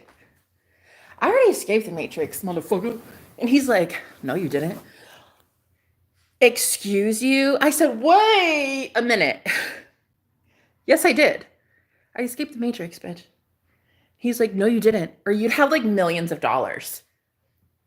I was like, is that what you think it is? Like, really? Because I was like, first of all, do you want me to show you my bank account? Because you'll see. I escaped the matrix. He's like, you're telling me you have millions of dollars in your bank account? I was like, yeah, that's what I'm telling you. And he's like, fucking prove it. So I go to get my phone, right? And then I'm like, just kidding. Because you're going to look with your eyeballs. You can't look with your eyeballs. You have to look with your heart.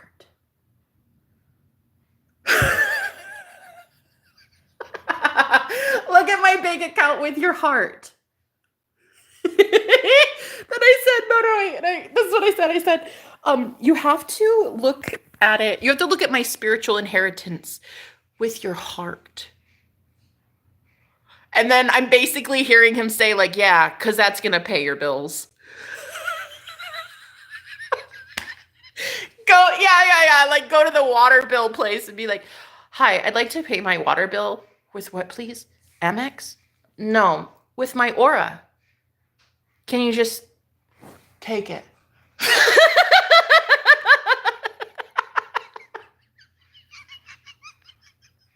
This mother booger. He said, nah, you did not escape the matrix. You'd have millions of dollars right now. And I'm like, I do. In some other timeline, I do. Like, you can't look with your physical eyes. That's the problem. You're looking with your physical eyes. That's you're getting it all wrong. Look at my energy. Look at my abundant spiritual energy. And he's like, I am. But I also see the bank account. Go somewhere, sir. Don't talk to me anymore. Anyway. That was very fun. That was on our dinner date. I had a dinner date with that guy. He was real sexy. Still is really sexy. But so now I have two. Now I have two divine masculines in my life, and I'm like, ooh, which one should I choose? Ooh, I like both of them. Maybe I don't have to choose. Maybe I'm a goddess, and maybe goddesses don't choose. Maybe I get to have both. What if? I'm like, what? Cheers to that. Cheers. I bet I get to have both. Why not? Are you going to tell me no? Who's going to tell me no? Why? Why not? I mean, I don't understand. Like, I'm literally sitting here telling you can have anything you want in the whole fucking world, girl. I like both these guys.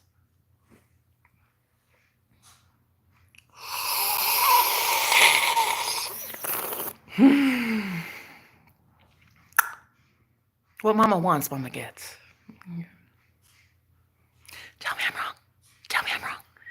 Wow, beautiful. And then, thank you so much. I love that. Thank you for being here.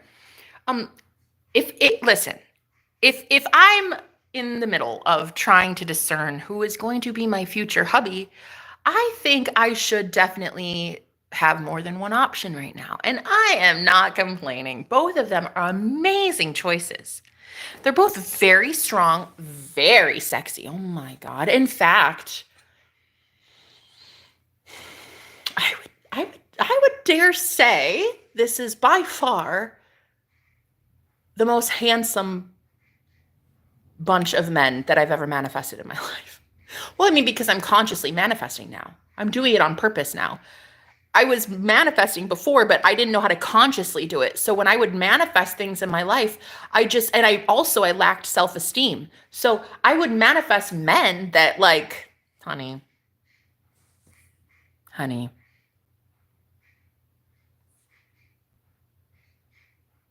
they were boys pretending to be men. Okay, no. 50-year-old boys. Like the oldest guy I dated was 50, because I love me an older man. You know I do. I love me an older man. And so anyway, there was this distinguished gentleman who was about 10 years old mentally, but yet 50 years old on his ID. Yeah, so anyway, when the universe used to give me mediocrity, vanilla, I used to think that that's the best I could do.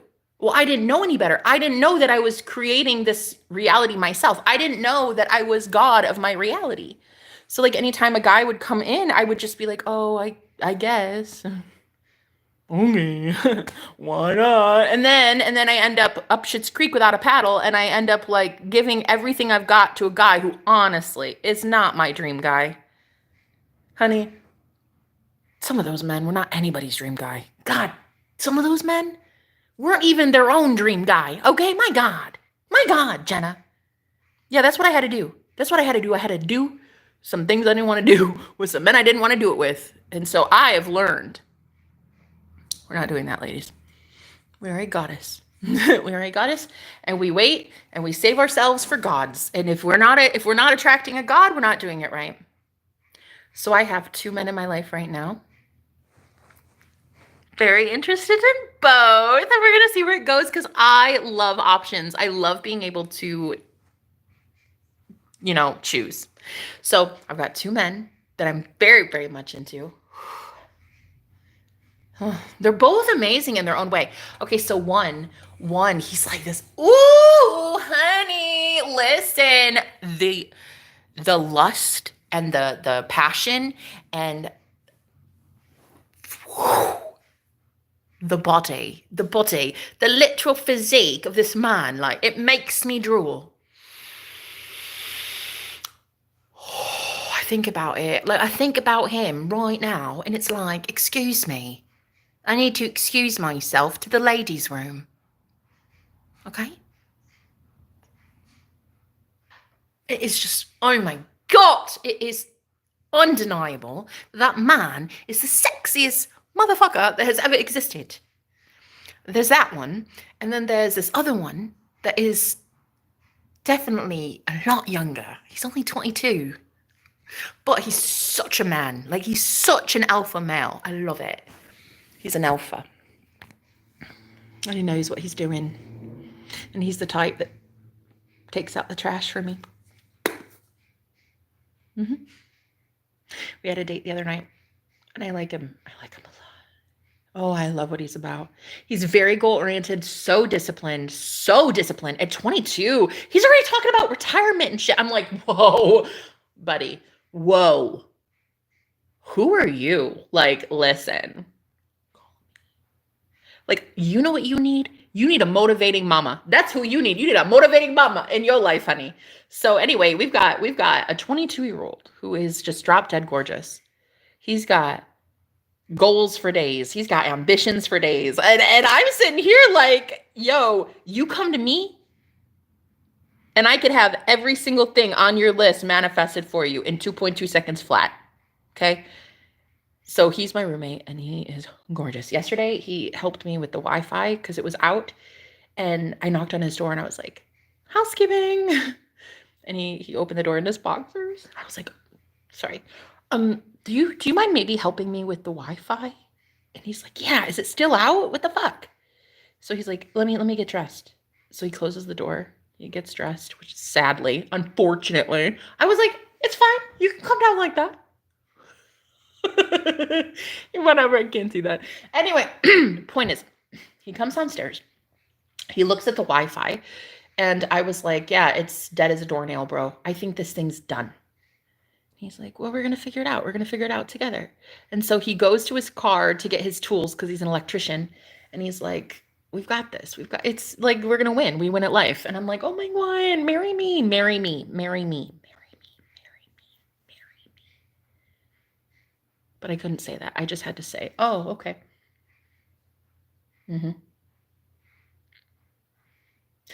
So then he starts like messing with it and trying to like figure it out and stuff. And then I get this like ding, ding, ding, ding, ding. I get this like aha moment in my mind. It just comes out of nowhere. And it's like, check the circuit breaker. So me, the psychic that I am, I got told by spirit, go check the circuit breaker. So I went downstairs and I flipped the circuit breaker and it started working. So like he didn't really rescue me. I rescued myself. But whatever. I gave him all the credit though. Not really. No, I didn't. But I got glass in my foot when I was down there. I went down there. I went into the basement with the bare feet and I got a piece of glass stuck in my foot. And I come upstairs hobbling. And I was like, thank you so much. I got to go. And I hobbled upstairs. He's like, are you okay? And I was like, yeah, I got to deal with something. And so I went to the bathroom and was trying to like sanitize it and get the glass out. And he walks past and he's like, are you okay? Are you going to be all right for real? Like he genuinely cared that I was bleeding. My foot was, yeah, it was surprisingly red for just a tiny little piece of glass. And I was like, no, I'll be okay. But really, you care? Like I remember I was just like you care though? Like, oh my God. Thank you. Yeah, no, I'm okay. Okay, I'll be all right. But, why call me? Like, oh, so you're empathic and sweet.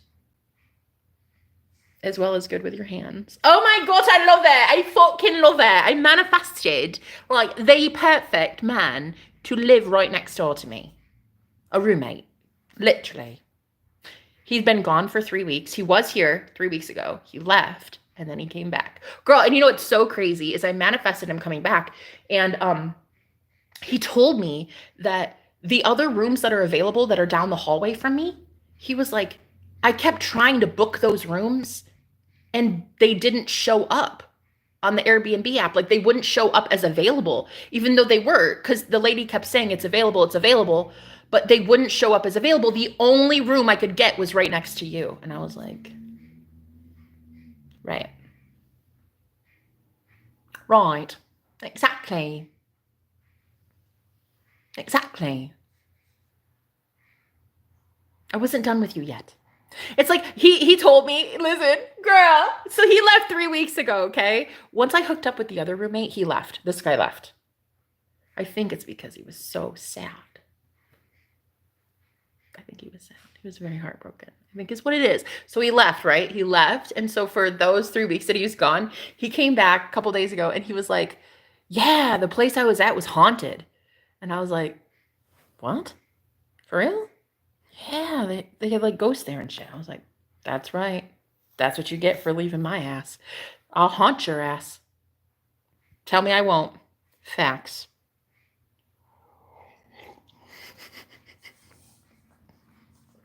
I was like, I wasn't done with you. Basically, I implied like, yeah, no, I wasn't I wasn't happy that you left. So I had my people call your people. I had my people haunt your ass. I have me some spirit guides, honey, who put in work. They put in work to get that boy back here. Ah, thank you, Spirit. I love that. I thank you, God. Anyway, so I have some ancestors and spirit guides who will haunt your ass. I wasn't done with you. Sir, I was not done with you yet. Did I tell you you could go? Girl. So anyway, I got that guy. I got my roommate here, yeah? And then I got the one that just called me just now in a live stream. And he was the one that blocked me a couple days ago. Ridiculous. So that one, I'm pretty sure, is my twin flame. He's a little bit more serious. He's more of a serious guy, but he is fun. Sometimes he's funny. But he's just a very serious guy. You know, he takes shit seriously. He takes protecting me very serious, which is nice. It's different. I've never really had someone physically around me that protects me, ever. So this is kind of new. It's kind of different. I like it. I can get used to it. It's just like, he's serious. Like, very, very serious. You ever been around someone who just like, they're just like intense and like just intense, you know? So that's him. That's his vibe. His vibe is like really cute, hella cute, very strong, very capable, very spiritual, which I love. They're both spiritual. They're very spiritual, both of these guys. One believes in ghosts and one is a ghost. I'm serious. His nickname is Ghost. So yeah, I've 2 guys that are on the hook right now for me, babe. 2. If I wanted more, I'd have more, but two is enough. I've got shit to do.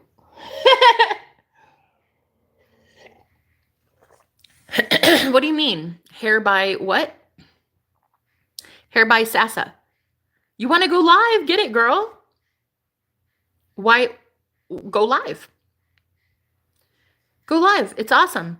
Going live is so fun.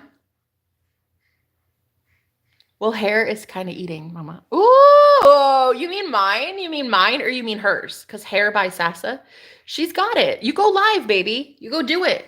You do it up big, okay? Just, this is what I would give you. This is the advice I would give you for doing live streams, okay? Remember that the YouTube algorithm always works in your favor. YouTube loves your content. YouTube as a company, Google itself as a company wants to promote your business so bad. Like, if you make money, they make money. If you get viewership, they get money. You need to see it like that. They work for you. They literally cannot wait to promote your content for free. 0 advertising. They love when you go live. Okay. So YouTube itself is always helping you, and your YouTube algorithm is always helping you and bringing in the right people. Okay. That's what you need to know. And you need to know that your vibe attracts your tribe. So if you're doing it with the right intentions of, I want to help people, or I want to entertain, or I want to instruct, or I want to, you have good intentions behind it, right? I don't care if it's just having fun. Like I did a live stream the other day where I just did a spell. We made some perfume. We did a DIY perfume hack with essential oils, and like the intention was just to have fun. And it was beyond amazing. I don't know what to tell you. It's like money comes to you so quickly when you're having fun, and you need to just set the intentions that when you go live, you're helping a lot of people, and they eat that shit up. I want you to visualize yourself getting comments in your chat section like, oh my God, this is amazing. I fucking love this. I want to do my hair like that. You're amazing. You have such great eloquence. We love hearing you. This is so great. Here, take my money. I want to book with you. I want to do this with you. I want you to do my hair. I'll send a super chat. I love this. I love that. You know, you start seeing in your imagination, your chat section just go wild. Girl, they eat that shit up. Okay. And the biggest thing I would say as a YouTuber, as a content creator, is just know that YouTube loves promoting your content. They love it. They want to. So when like cancel culture comes and everybody's like, cancel her, bitch, God hired me. Who gonna fire me? Right? Your imagination is hiring you. Your imagination is bringing in all the right people. Your imagination is bringing in the right clients, the right viewers, the right comments, the right subscriptions, the right donations. Your imagination is doing it, right? It's your personality. You're selling yourself, basically. It sounded bad, but you know what I mean. You're selling your persona. And so you need to remember that. And you need to know that YouTube loves authentic content creators, and it will do anything to put your live stream above everybody else's because it's your reality. Other people need to stay in their lane. You have a very successful YouTube platform. There is no competition. There's no competitor. You're it in your reality. This is your quantum bubble. This is your video game. There is no one else that you're competing with. Exactly. Hell Angel, how you doing, bae? I love you, bitch. Thanks for being here, Hell's Angel. Yes. Okay, your hair girl. That brown looks so rich. Chocolate or coffee, puddle of honey in the sun. Looks really pretty. Thank you. Oh my God. Star baby. How you doing? How you doing? Thank you. I just washed it. I just washed my hair. Thank you. That's very sweet of you. Yeah, guys, so if anything I could say, it would be to really try to work, if you're on Twitch, YouTube, Instagram Lives, TikTok Live, whatever, it doesn't matter. It doesn't matter what stream it is. You just need to assume that your content is literally the best content out there. It is. You're the go-to. You're literally it. No, people don't want to avoid looking at you. They don't want to scroll past. They fucking love you the second they see you. They're like, wait, what's this? What is this? Hair? I don't even have hair. I'm bald. And yet I want to watch this hair tutorial. Same with me. Like look, do you know how many Christians show up on my channel? Look, I'm going to be for real. I'd say like 50% of the people that show up, man, more than that, like 75% of the viewership that I have like on random live streams are Christians, and I'm a witch. So do you think that I have haters? I do, but I assume that they all love sticking around. I assume that they actually have a lot of excitement about what I teach. So while yes, they're very religious and great, they know the basics of fundamentalism, I also assume that they love my content because I give them a different aspect, a different perspective of how to utilize the Bible. I really fully do believe that the Bible is a book of the mind. It's meant to be read allegorically. It's meant to be read esoterically, and we can use it to create our reality, use our imagination to create reality in a way that we don't have to escape from our problems. We don't have to use drugs and alcohol to get away from something. We simply just need to create our reality to be so prosperous, so fulfilling, so soul enriching that we don't ever again have to listen to anybody, like a book or a pastor or anybody. You just listen to yourself as God. You are the word of God. And so I have a lot of viewers that find me, and they just find me by scrolling up or whatever, you know? And then they stick around because I tell them something different about the way that their pastor is telling them shit. And I'm like, great. That man, I'm sure he's a lovely guy. I'm sure he's amazing. I mean, what's this? I'm sure that guy's lovely, but he's also reading his Bible literally and only literally. And I would prefer that we don't do that. So when people come to my channel, they hear like about manifestation. They hear how they are God. Yeah. Which sometimes causes a little bit of conflict because I say things like, I don't know your Jesus. I don't. I didn't meet that guy. 2,000 years ago, that dude, he's a mummy. I don't know him. I don't. And technically, you don't either. Whatever. It's too soon. It's always too soon for a Jesus joke. But no, really, I'm serious. I have so many religious people who find me, And then they're like, what is this witchcraft? And then by the time they've watched a few of my videos, they're like, honestly, maybe I can do it too. Maybe I can manifest just like this as well. And they don't need their pastor. They don't need a book. They don't need anything but their mind. So I tend to bring in a lot of people who are, well, they're questioning things. People that come to me are often questioning things, or they're going through a big major life change. And so they book with me. Like I do one-on-one coaching. I do manifestation coaching, but I also do spiritual advising. And the people that come to me are often going through like a huge shakeup in their life. Like they're going through divorce, or they're leaving religion, or they just met their soulmate and like they don't understand how to manifest them back. Because like a big thing that a lot of my clients experience is they manifest their person and they're like, oh my God, Jenna, that's my man. That's my man. I know it. But then, boom, 2 weeks later, ghosted. And they don't understand what they're doing.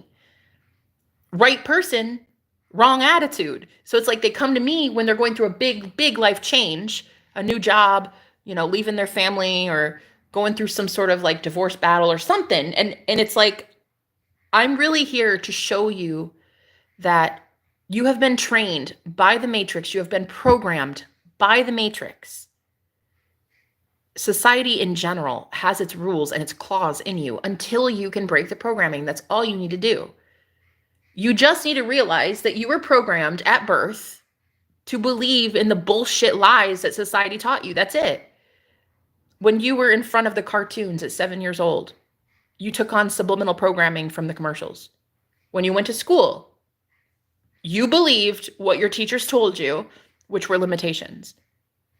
When you went to the bank, you thought that money was just so hard to come by, and like, I can pull this much out, but then I have to pay this, or I have to pay this fee, or I have to do that.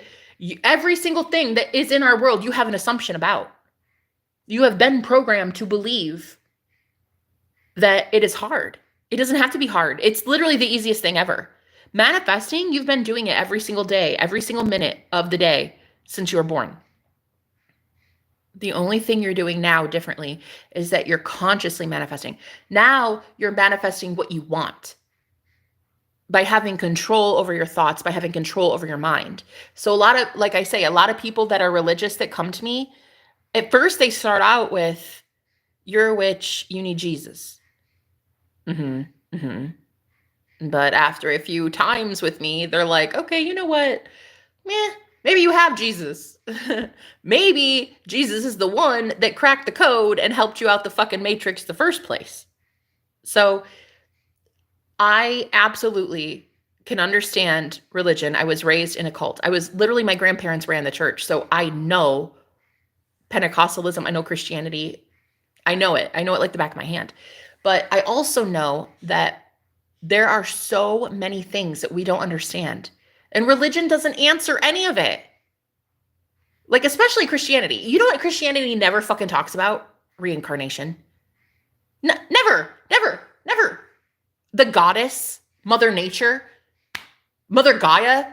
Like, these things are not even mentioned in the Bible. Like it is such a patriarchal, distorted masculine kind of thing. It's like you don't even get to embody the goddess energy in the book. Like there is no, it's barely any divine femininity at all, in my opinion. There's a couple like Ruth and what's her name? Esther. There's a couple women that are very powerful, Mary. But like, I mean, overall, the general themes in the Bible are so masculine, and it's so prevalent that it has become like a patriarchal thing. And all I'm here to do is get you to question why you believe what you believe. You believe what you believe because you listened to your teacher, your pastor, your parents, your religious order. You listened to them and their limitation, and then you ran with it, which is fine. But if you want to change that to change your reality, then fucking do so. You're going to have to challenge the status quo, because the status quo, you're going to be the first one going up against it. You're going to be the first one going up against the church. You're going to be the first one in your family going up against the whole belief that money is hard to come by. Right? A cult I have heard of. A cult that you have heard of? Christianity. A cult you've heard of? Catholicism. Scientology. Islam. A cult that you've heard of? Yeah. That's a cult that you've heard of. What's your opinion on the LGBTQ plus? Don't have an opinion. People can love who they want to love. My opinion is love. My opinion is you do you, boo. That's my opinion. You said you were in a cult. I asked which one. Oh, okay. I was in Christianity, but it was Pentecostalism. My God, I glitched out for a minute.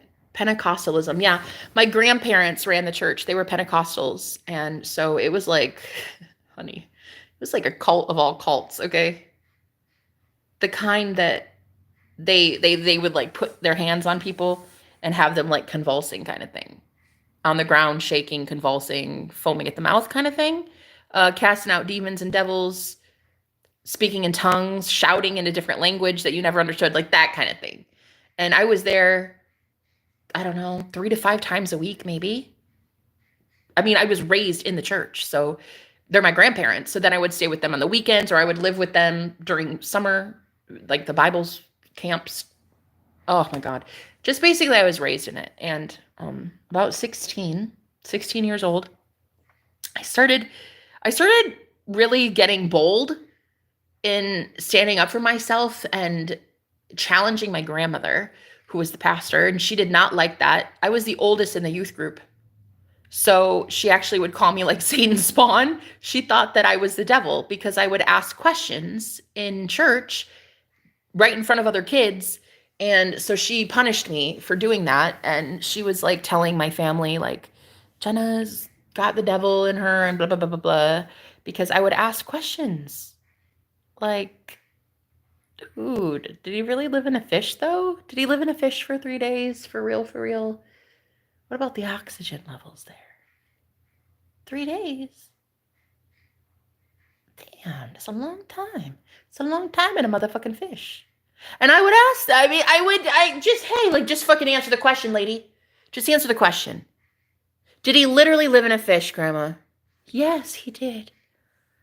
Okay, that's where I'm going to draw the line and say, bullshit. Was there a real talking snake, though, for real, Grandma? Be honest with me. Yes, Jenna. He really spoke English. Get the fuck out of here. I don't believe you. I don't believe you. And I would challenge this consistently, and this is when I got called the devil. I'm like, Grandma, okay, hey, Grandma, is there a real flying dragon, though? Like, in the book of Revelation, there's a real dragon, though. Yes, honey. No, there isn't.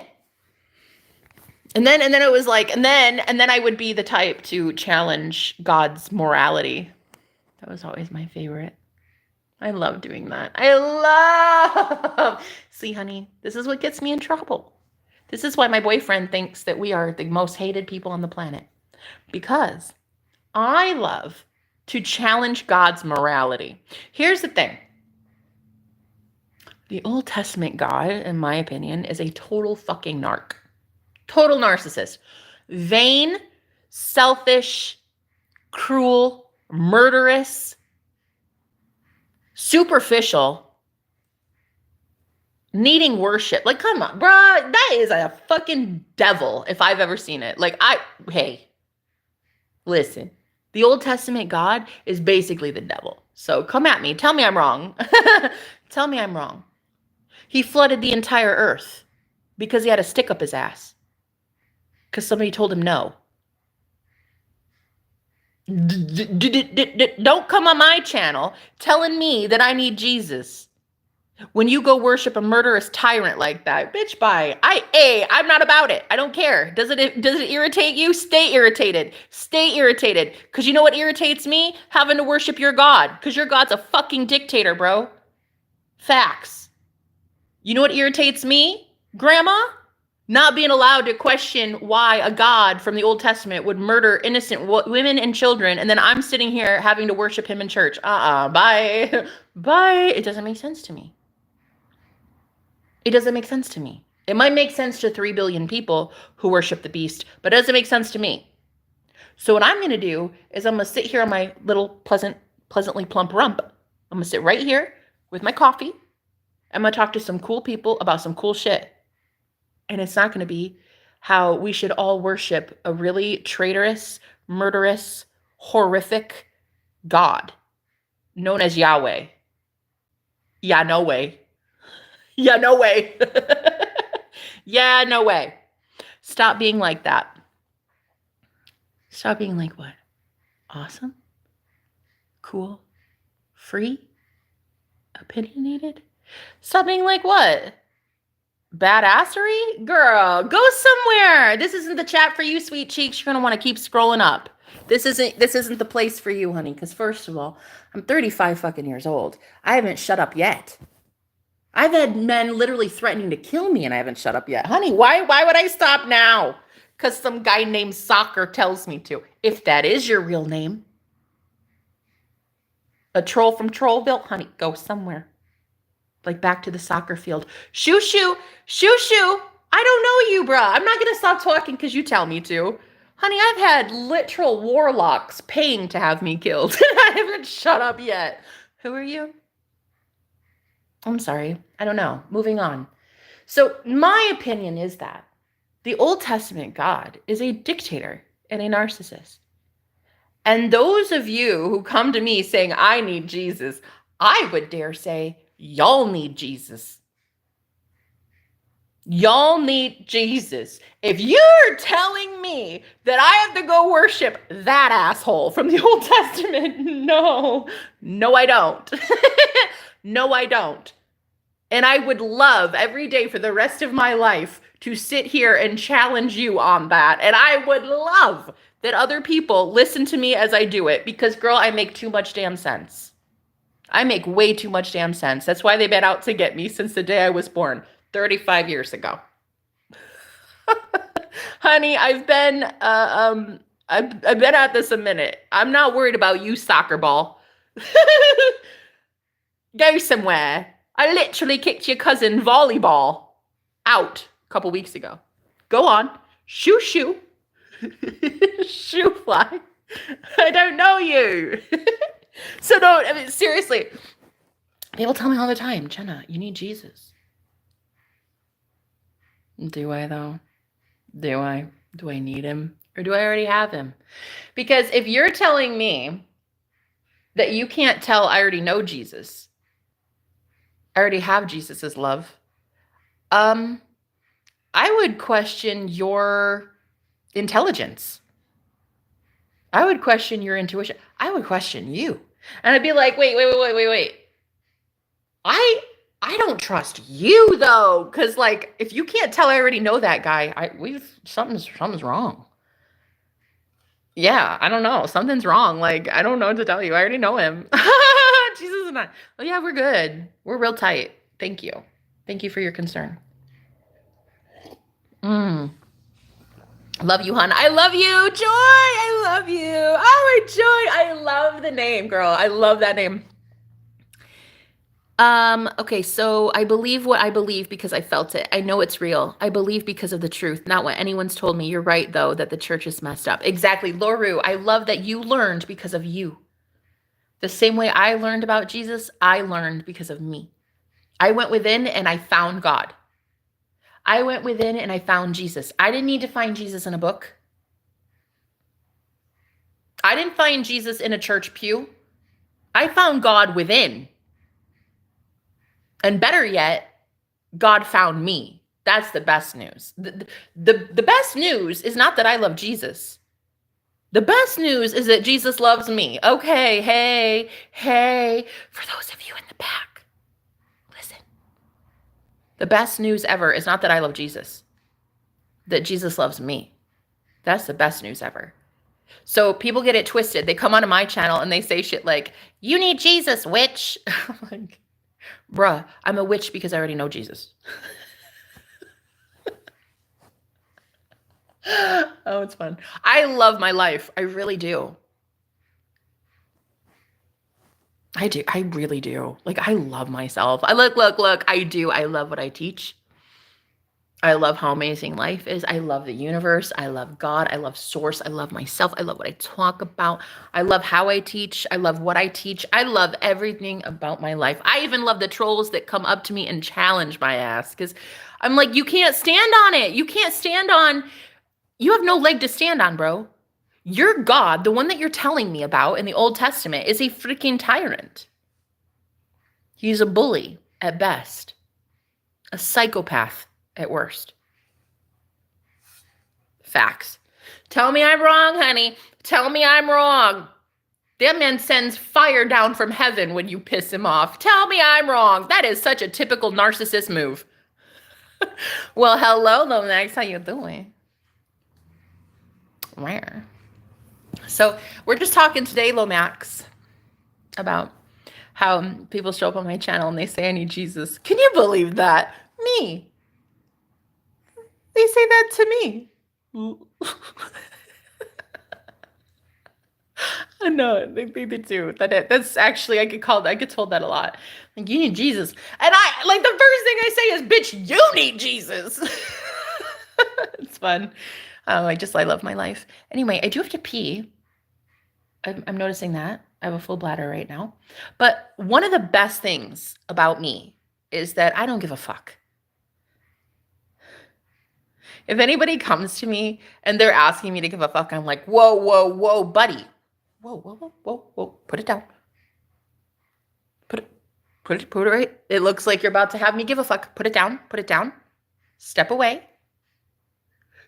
That's your fuck, not mine. Go ahead. Shoo. Toodles fruitles. I don't care. I'm not here for you. I'm here for the Most High God. The one that literally told me, pick up my cross and follow him. Not follow your book. Not follow your pastor. Not follow your religious order. Girl, nah. I was supposed to follow Christ, so I'm going to do it. Okay, thank you. Thank you. I don't care who you are, soccer ball, if that is your real name. Tell me to stop talking like that. Bitch, what do you mean? Stop talking like a winner?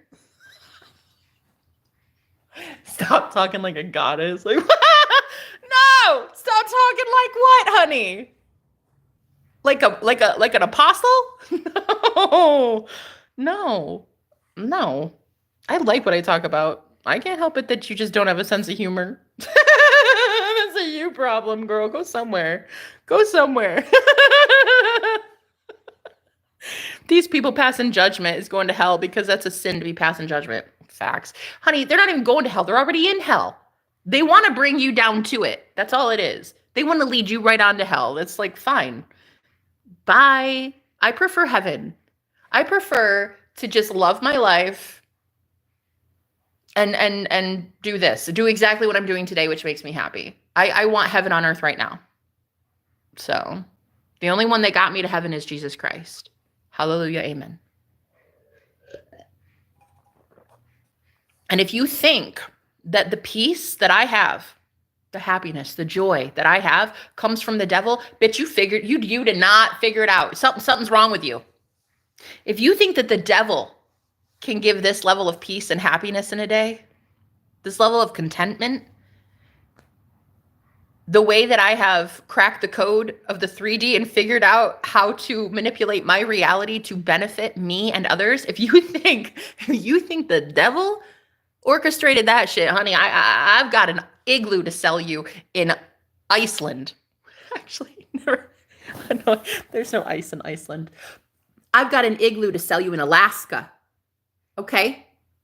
If you think that the devil gave me anything except poverty, starvation, homelessness, abuse, girl, go somewhere. I don't know what to tell you. If you think that the devil is the one that gave me this happiness, you got to pull the stick out your bunghole.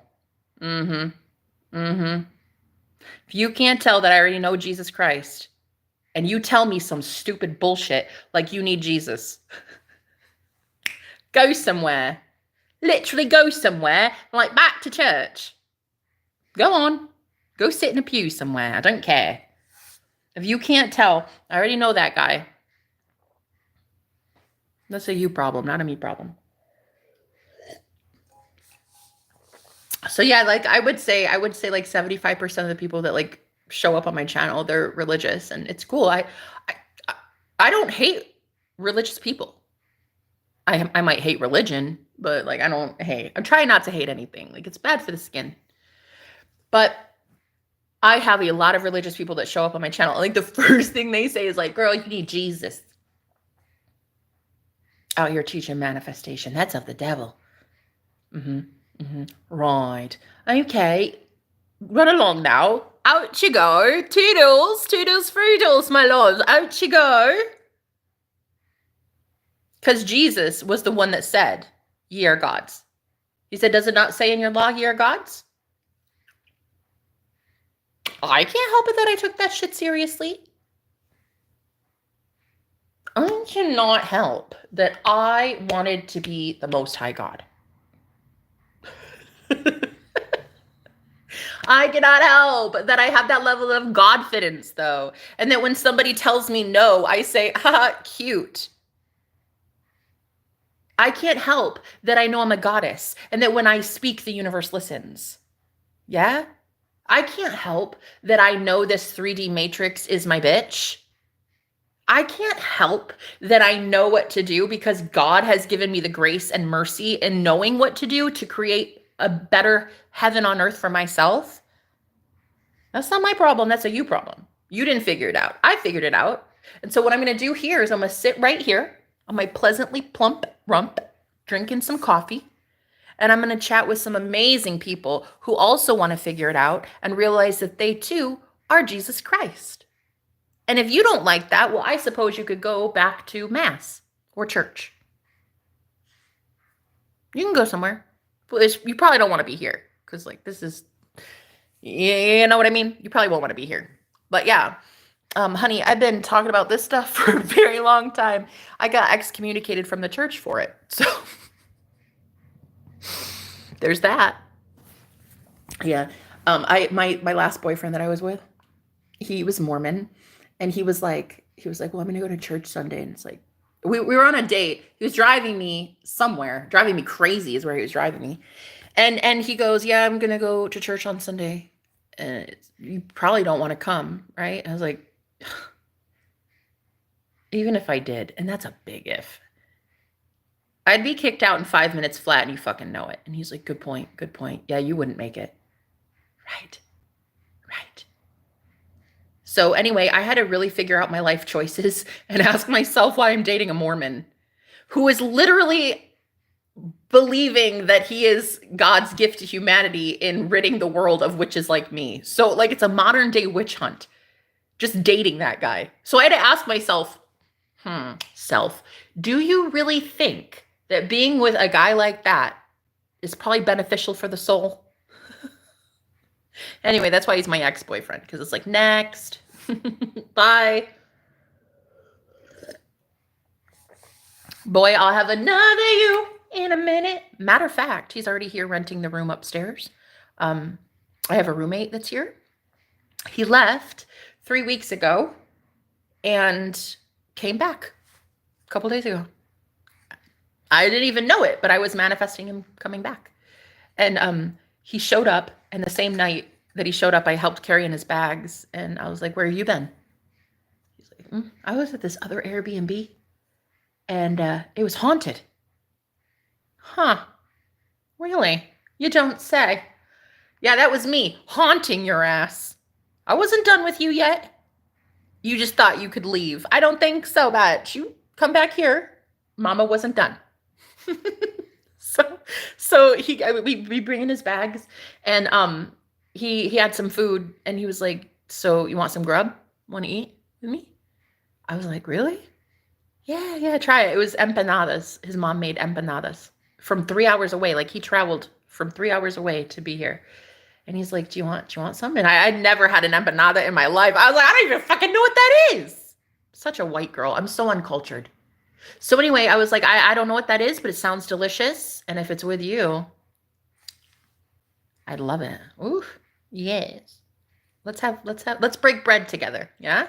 So anyway, he sat down, we sat down at the table and we had like a 45-minute conversation and it felt like eons. It was so beautiful. So anyway, yeah, I had an unexpected date in my yoga pants with my soulmate.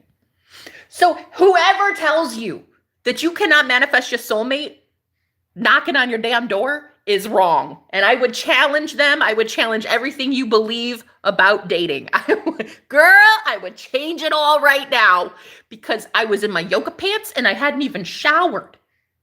And I manifested a date with a king. Ooh, with a very godly man. Very, very godly. Very spiritually sound. Believes in some shit, honey. That man believes in some things. You think I'm open-minded? That man's mind is so open. I'm surprised his brain doesn't fall out. It's so open. So yeah, I had a date with this roommate of mine. And yeah, I manifested him coming back. Literally in the same room. He told me, he's like, I tried to book the room down the hall. And it literally would not let me. It did not show me that it was available, even though the host kept saying it's available, because there's several rooms available upstairs. And so he was like, every single time I went to go book it, it wouldn't let me. It only let me get my old room back. And I was like, yeah. Right. Any questions? I wasn't done with you. So at the dinner table, when I was eating his empanadas, I was like, I said, yeah, the cleaner told me when she was flipping the room, she was cleaning the room because the guy had left. He was here for the 3 weeks that you were gone. And she came out of the room when I was going to brush my teeth and she startled me. I didn't know that she was just leaving the room. And I was like, oh, hi. My name's Jenna. It's so great to meet you. Finally, another girl here. Because I'd had like 6 or 7 male roommates so far. And I was like, oh my God, a girl. That's amazing. She's like, no. I'm the cleaner. And I was like, oh, okay. And as I went into the bathroom, I was just like, oh, okay, you have a good day. And she felt this overwhelming urge, just this compulsion to tell me who was going to be entering the room the next day, which is very weird. And again, because guys, the universe, it's always working in your favor. Okay. So she goes, oh yeah. His name's Dylan. He's going to be in room, that one. And I was like, oh, that's very ironic because there was a guy, 2 roommates ago named Dylan. That's funny. And she's like, oh yeah, that's him. What? She goes, yeah, he's returning. Wait, my boy Dylan? Oh my, no, are you serious? I wanted him to ask me to play video games and he never fucking did. Really? He's coming back? She's like, yeah, he'll be here tomorrow. And she's like, he's the tall one, right? The really good looking tall guy. He's like, oh, that's him. Oh my God, is he coming back? No, he's not. Are you fucking serious? She just felt this natural, overwhelming urge to confirm what I believe in my reality, which is that I always win. I win at life, bitch. I win all the time. So she had to literally confirm for me that I always get what I want. And so anyway, about 8:00 at night the next day, I was about to drift off to sleep. I hadn't seen him. He hadn't shown up. He could have checked in at like 5:00, but he didn't. I didn't know where the hell he was, so I didn't care. I was like busy. And so I was about to fall asleep and my alarm went off at 8:00 because I was supposed to take the trash out. Because here in this house, we have to take the trash out. Like the tenants take anyway, up to this point, the guy that had been here before, he was doing that for me. He always used to take the trash out for me. It was so cute. But I had to do it now because there was nobody else here but me. So I got up, put some pants on, and I had to go and take the trash out. I took the trash to the curb. And literally, you guys, as God is my witness, I walked down the alley to put the trash can at the curb, right? Bitch. Guess who pulls in the drive literally as I'm there doing the trash? Taking out the trash literally. And this man shows up in the drive, like turning his turn signal. Yeah, I knew it was him. I already knew what his car looked like, so I knew it was him. And he was turning, and I like ran to get out of the drive so that he could go in the driveway, and I just knew it was him, and he knew it was me. I know it. So he pulls in the drive. I put the bin at the curb, and I walk up the hill as he's like getting out and stretching and looking so hella fucking gorgeous. And I'm like, hey, stranger. And he's like, yo, how's life? How's life? What are you doing here? And why do you not say goodbye to people when you leave, huh? Huh? You're lucky I don't throw you in the trash bin. And he's like, oh my God. Yeah, how have you been? Man, life's been crazy for me. It's like, he was like, I was at an Airbnb that was haunted. That's right. That's literally right. That's what the fuck you get. That's called the Jenna effect. Don't run away from me, bitch. I wasn't done with you. When I say you're done, you can go. I wasn't done. I haunted your ass. I made my spirit guides haunt that ass, okay? Look like I made my ancestors haunt your ass. So anyway, he gets out, he pulls out his suitcase and all this stuff, and I was like, okay, I'll help you carry it in. So I carried in his stuff, and like he showed me his room. I was like, dude, you have the smallest room in the whole house. Like, why? He's like, I went to go book the other one, and it wouldn't let me. The only one it let me book was this one again. So I was like, yeah, that's right. Any questions? That's right. The universe knows what it's doing, boo. So anyway, we go back downstairs to his car to get the rest of the stuff. And he has this big plate, like this big tray of empanadas. And I've never had one. I didn't even know what it was. I just knew that he was about to eat dinner. And so I was like, okay, well, you have a good one. I put the trash bag in the trash bin. And I was like, okay, it's great seeing you again. You know, have a good one. And he's like, no, come here. Do you want one? And I was like, what is that? And he's like, it's an empanada. And I didn't know. I thought, I don't know. I thought empanadas were like a sweet food, and it's not. It had tuna in it and stuff. I was like, oh, really? Yes, please. Yes, please. So he grabbed me a plate, and we sat at the table, and we had like a date for 45 minutes. Like the second he got here, we went on a date in that dining room right there at that table. So, and yeah, ever since then, like that night I had tons of dreams with him. He showed up in my dreams a lot. He was like, in the dream, he was like, are you ready for this? Do you want this? Do you want a relationship? All this. And it was because of the energy exchange that we had at the table. There was so much chemistry. Yeah, because what the universe wants, the universe gets, bitch. And the universe wanted me with this man 3 weeks ago, probably. But anyway, so I was sitting at the table, just eating the empanadas, which were delicious, by the way. And I never had one before, but they were made by an authentic Mexican that knows what she's doing. And I was like, okay, that is the best food I think I've ever put in my mouth ever. Thank you so much for helping me get cultured today. Thank you. Because my white girl was showing, you know, and I'm so uncultured. So anyway, I said, I would really like it if, you know, you would chat with me again sometime. I have some really cool stuff to teach you as a manifestation coach. Get your head out of the gutter. Yeah? As a manifestation coach, I have some really amazing things to teach you. Okay? So I would love to try this again sometime. So anyway, I went upstairs, and I had all these dreams. He showed up in my dreams consistently. I had about 4 dreams with him in it. And he was asking me things like, are you really ready for this? Do you want commitment? Like, what do you think about me? What do you think about this? And I was like floored. I didn't understand what the fuck was happening. Girl, all I did was go to take out the damn trash. Okay. The symbolism in that is really funny. Like I was taking the trash out to the curb, and then boom, a new guy showed up. Come on, that shit's fun. That is funny. It's given Beyonce. You know, when she's like, to the left, everything you own in the trash to the left. You know, that. I was taking the trash out. Boom, manifested my soulmate. What, like it's hard? That's not hard. It's the easiest thing to do. The easiest thing in the world is to manifest a man. It is not hard, honey. So easy.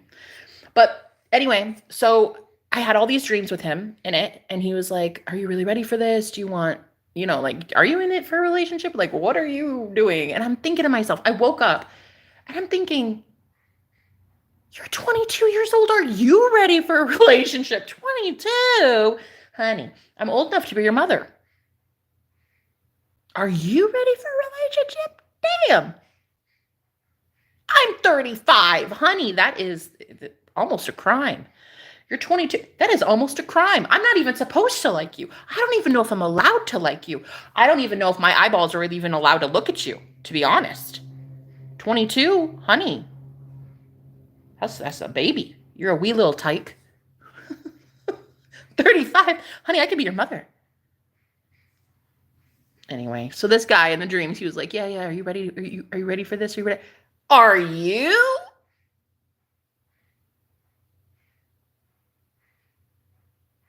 Oh, you just graduated 3rd grade.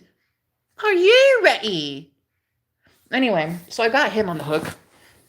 But then there's this other guy. You guys know. The guy with the Superman S on his chest.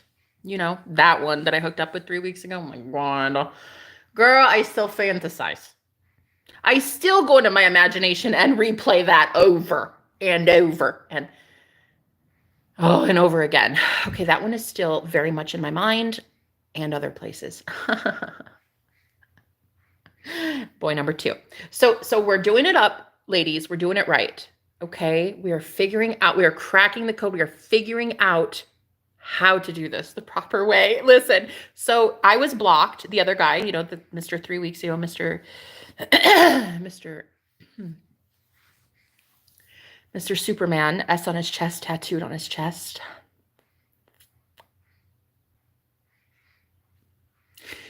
Three weeks ago, we hooked up, and then he had to go. He had to leave to go to a different Airbnb, right? And way closer to work, because it was way too expensive for him to travel as far as he was. So he left, which I was like, whatevs. Like, am I upset about it? No. Obsessed? No. Like, do I want you? No. You can go. I don't care. It's like I'm cool.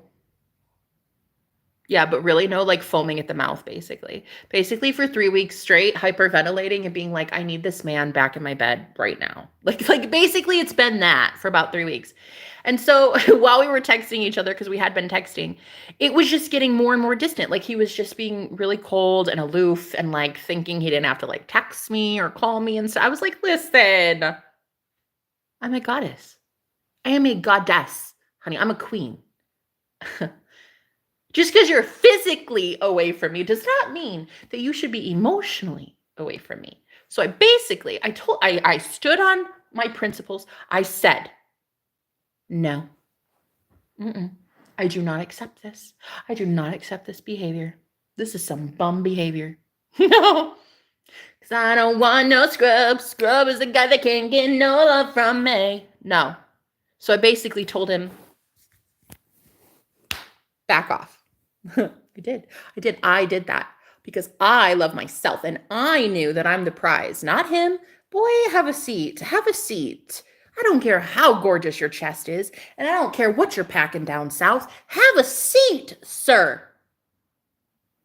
Get it right with Jesus, because you ain't getting it right with me.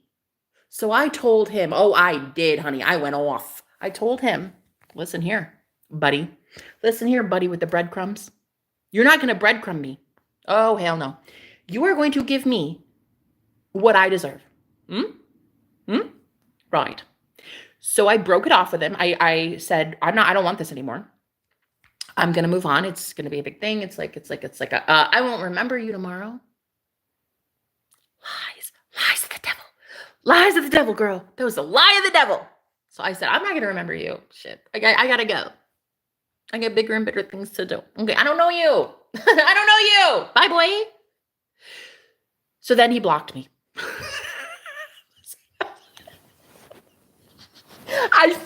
Guys, I'm not kidding.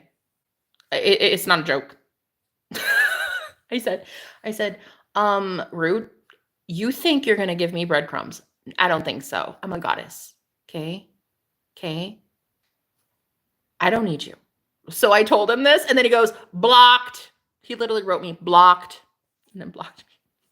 This is a couple days ago. He blocked my ass, and I'm just sitting there like, I don't care. You're right. I don't care. He wants me. This dude wants me so bad. And it's the truth. Of course it's the truth, girl. I'm goddess of my reality. Of course he wants me. So anyway, after I got blocked, I ignored it because I'm a manifestation coach and I literally teach you guys how to do this shit. It is so easy. Anybody can do it. Okay. So I ignored that he blocked me and I just kept affirming, this dude's obsessed with me. He loves me. I am literally the only one he wants, duh, because that's the truth. And I just didn't even really let it get to me.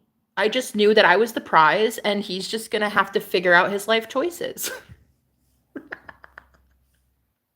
If I haunted that other guy, I'll certainly haunt your ass, okay? It's called the Jenna effect. That's right. That's right. It's called the Jenna effect.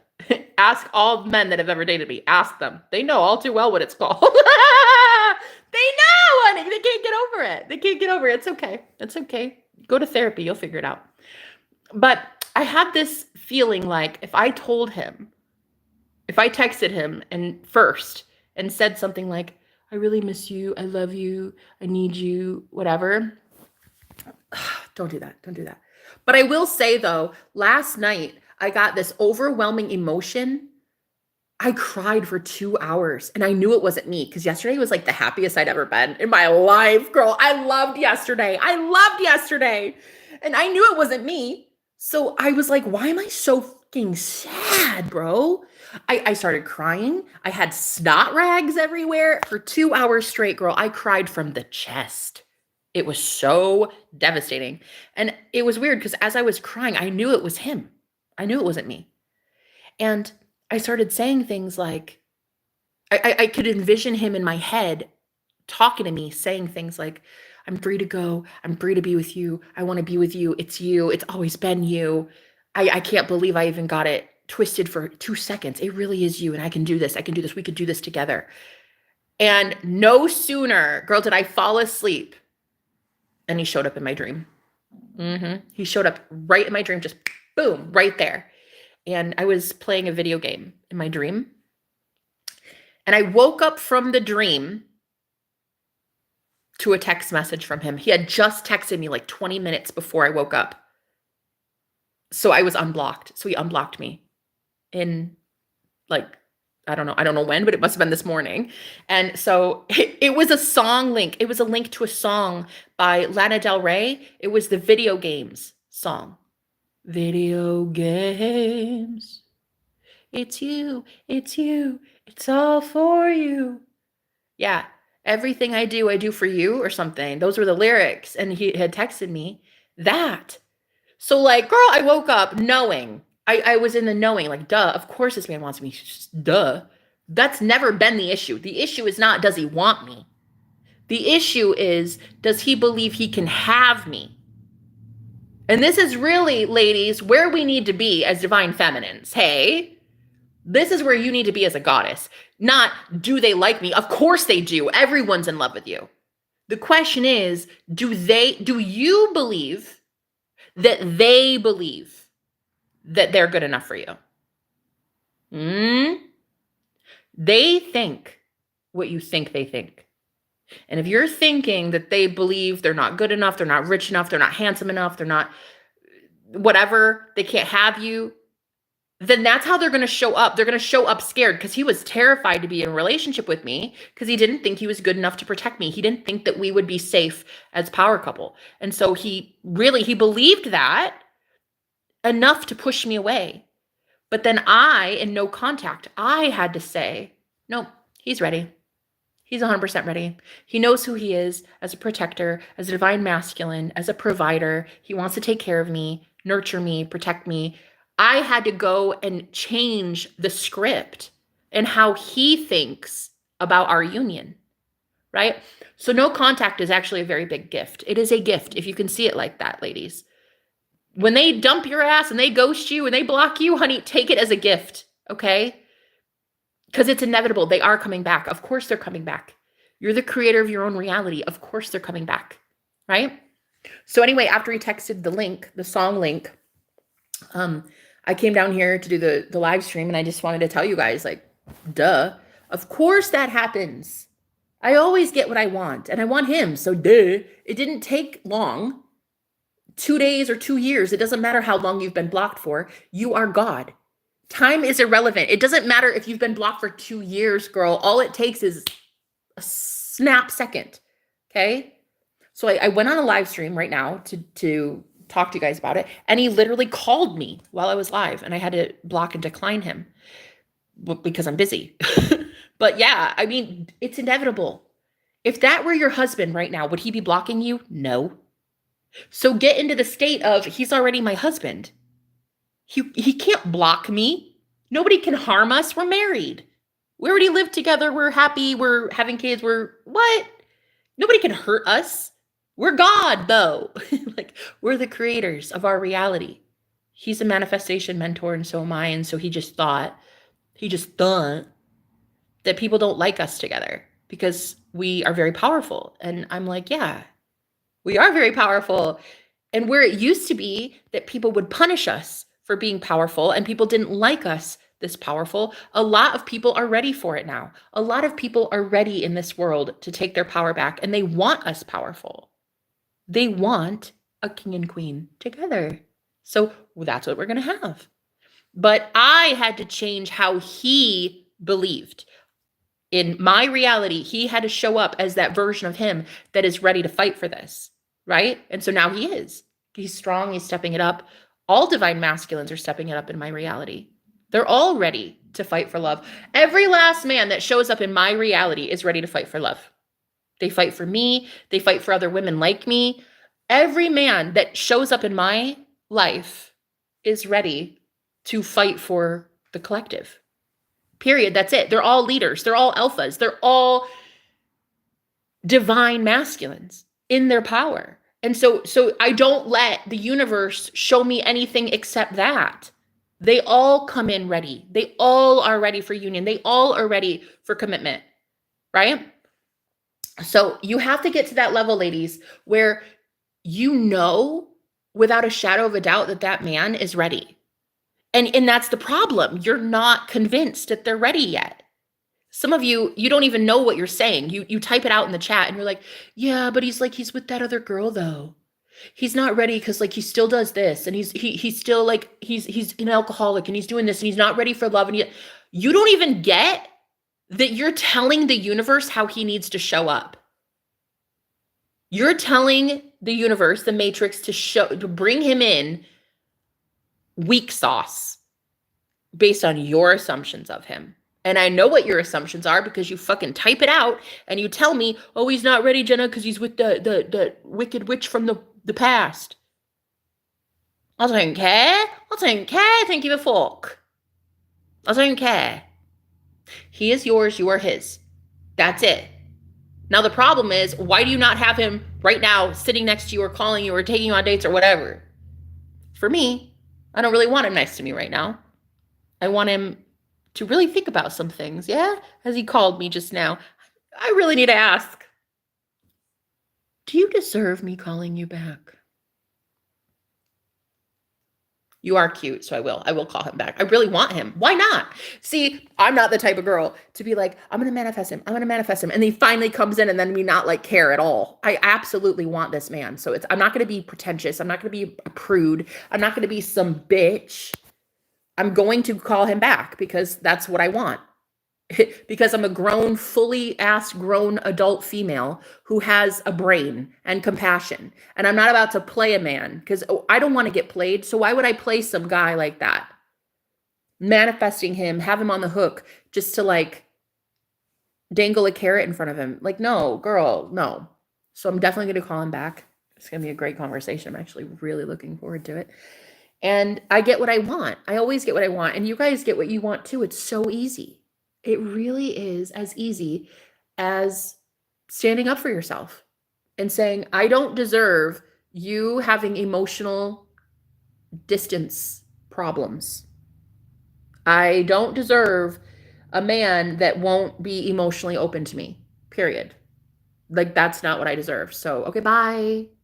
If it's not you, it'll be somebody else. And a lot of us, ladies, we've just been so convinced that this universe is limited and it won't bring somebody better in. Girl, oh my God.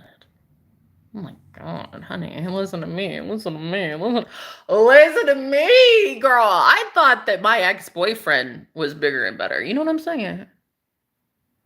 I thought that that was large in charge. Hey, I was hella wrong. Hella about the schlong. Listen, I thought my ex-boyfriend, for whatever fucking reason, I don't know, I was delulu, okay? I was insane in the membrane, honey, thinking my ex-boyfriend, that tyrant wannabe, was somehow good for me. I thought that he was the best I could get. Oh my God. I look at it now and I'm like, dude, what a joke. Anyway, so now I think, okay, I was abused very harshly in that connection because I allowed it. Because for a very long time, I did not know my worth. I didn't know my power as a goddess. I didn't know what I was deserving and worthy of. And so I thought that that was the best I could get. No, honey. Oh, no. It gets so much bigger and so much better. And then it just keeps getting bigger and bigger and better until you reach the ultimate bigger and bestest. So do not ever think that you guys are stuck with mediocrity. You do not have to be stuck, ladies. Don't think for 2 seconds that you have to just take whatever the universe is giving you. If you don't want it, throw it back in the ocean, honey, and go fishing again. You do not have to say, I'm going to settle. Don't. I would highly suggest you not settle, girl. That leads to burnout. That leads to fatigue. That leads to depression. Don't settle. Please don't. Please don't.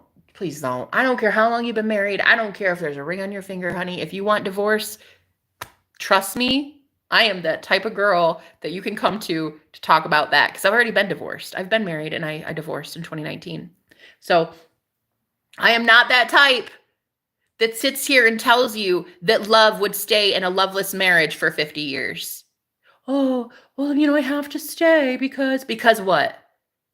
Because you sleeping in separate bedrooms is somehow good for your sex life? Like, because that passion, honey, that passion died out a long time ago. So what you want to tell me is you established a soul contract with that person, and then they didn't abide by their end of the contract, and now you want to still stay because you've been with them 50 years? Nah. See, go to somebody else because I'm not the one.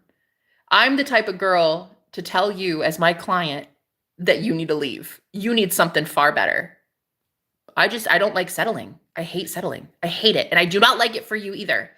So, oh yeah, I'm the type to tell women to divorce their husbands. Hell yeah, I am. And of course, I would tell you to leave your boyfriend. I would tell you to leave your job of 50 years. I would tell you to leave anything if it leaves you feeling unsatisfied. And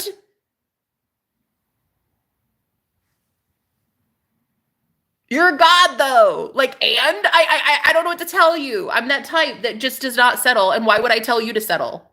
No.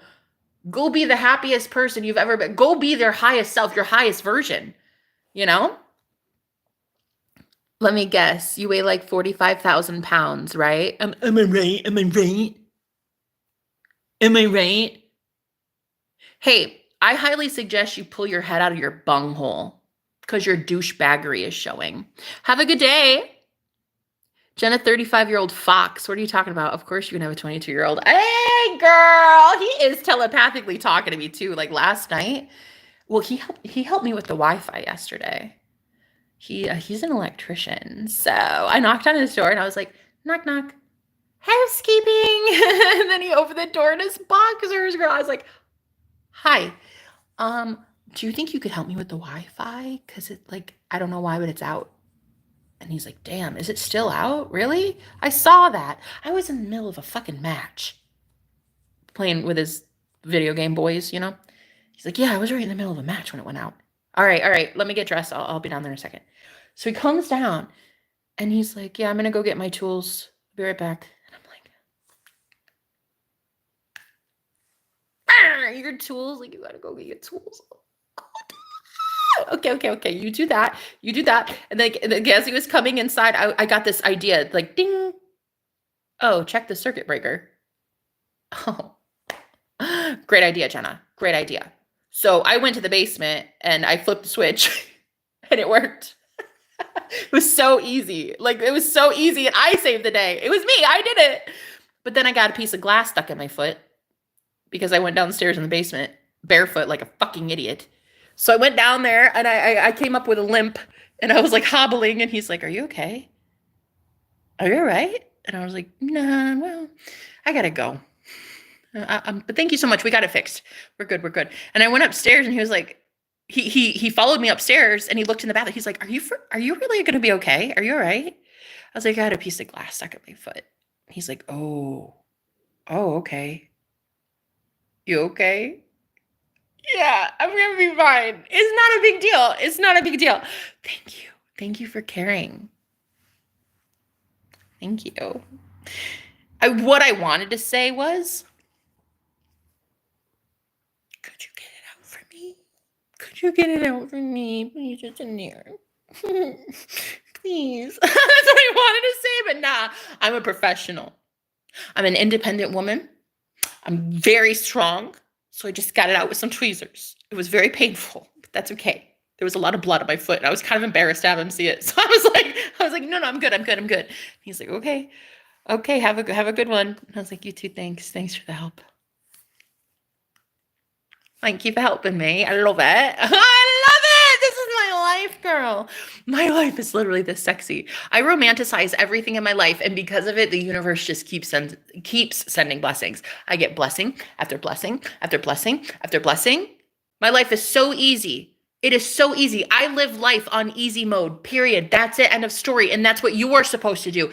Your life is literally supposed to be romanticized. You are supposed to live in the environment of beauty and grace and prosperity and health and sexiness. You're oozing it constantly. You are supposed to have the universe rolling out the red carpet for you, bitch, every single day, every single minute. You're supposed to be having millions of miracles a day. If you're not, you're doing something wrong. Okay? Don't come in here and talk shit to Jenna Boo. Yeah, exactly. Toodles. I wonder, can you talk like that during naughty time? Ooh, do you know what I do? Listen, this is what I do now during naughty time. I didn't know that I do this because I was never this happy during naughty time. But now during my naughty time, I actually recite live poetry. It's a thing. As God is my witness, honey. Ask Mr. Superman. I literally recite live poetry now. He texted me when he left. He was like, yeah, I'd never seen a girl ever speak poetry to me. Like, I've never seen anybody recite poetry during sex before. I'm like, yeah, it was that good. It was that good. I was reciting literally. And then he's like, I didn't even know until halfway through that you were rhyming.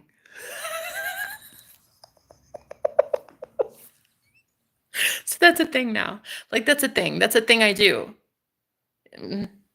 It's whatever. It's a very mentally stimulating activity for me. So yeah, I recite poetry now during sex.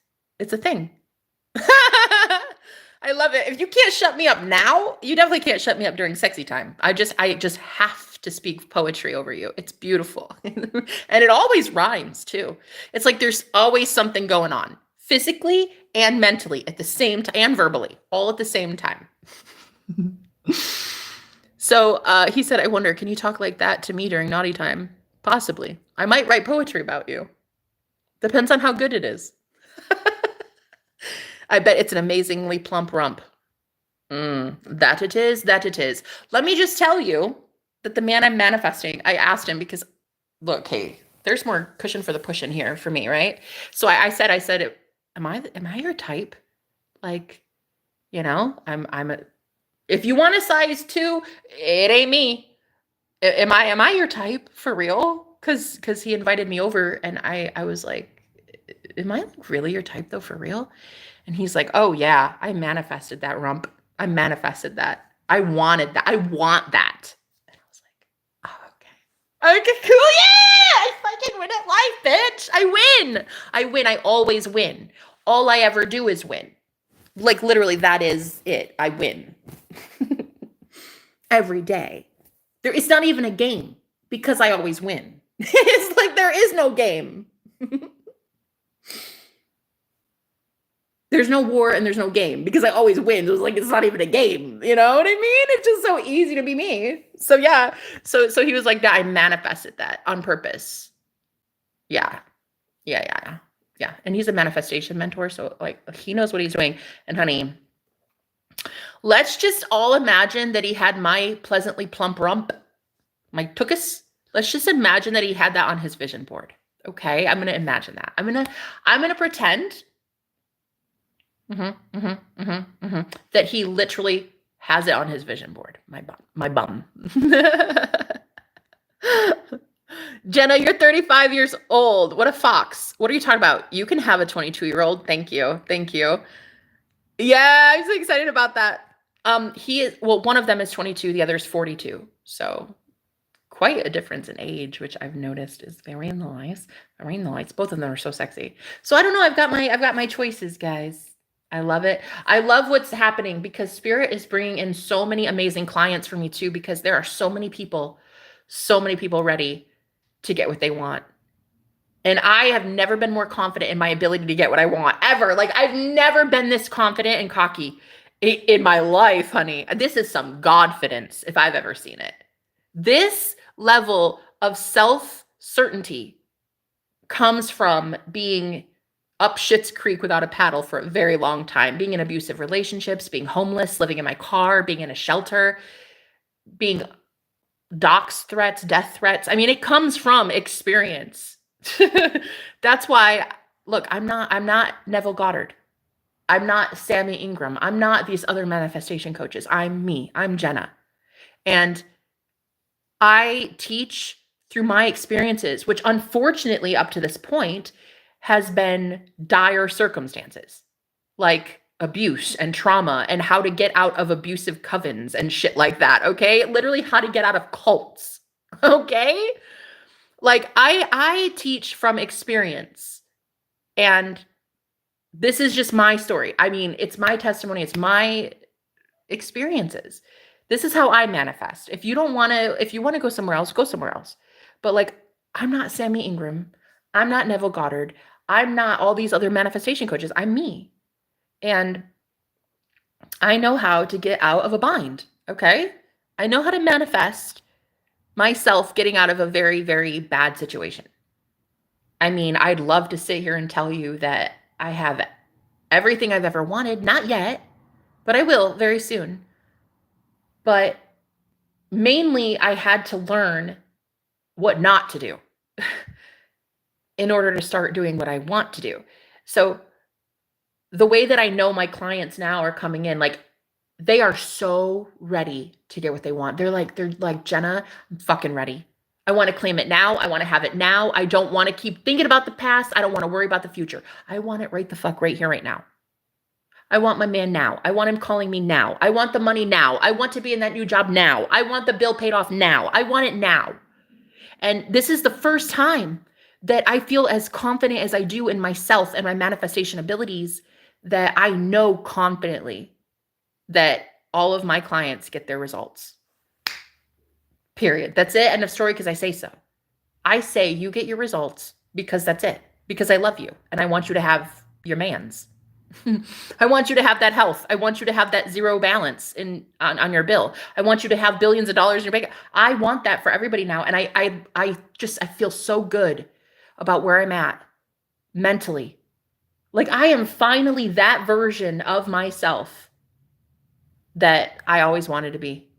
I'm just so hella fucking excited. I cannot believe that my 3D physical world is starting to finally show me heaven when I've been in hell for so long. Like it's finally conforming to my greatness, my godhood. It's here. It's here. And I cannot wait to show you guys that it's here for you too. Look, Jesus was trying to tell you all along, honey.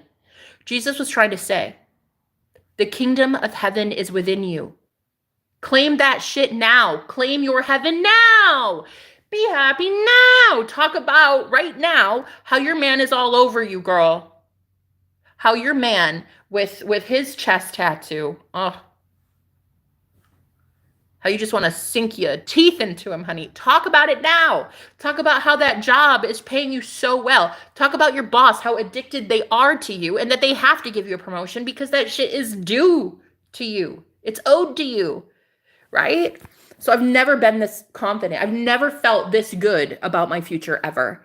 And I know that guy, meeting that guy and hooking up with him 3 weeks ago, I know that he's my magician. I know that man is my twin flame because he activated me. Like, he got me in this energy. He aligned all my chakras on me several times in one night. Aligned my chakras heavenly, honey. Got them all aligned, especially my sacral. So now that he entered my life and he's like, activating some things.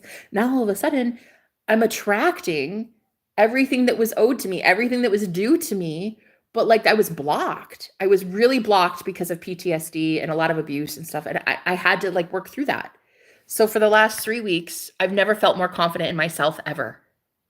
Being with that man, especially with like any self-esteem issues I had, being naked in front of him, the sexiest man alive. Girl, I'll tell you, at first I was a little bit scared. I was a little bit self-conscious, but like he made me feel so loved unconditionally. And in the last 3 weeks, I've never felt more confident in myself ever. And I know that it has everything to do with our union and the way that he's activating me.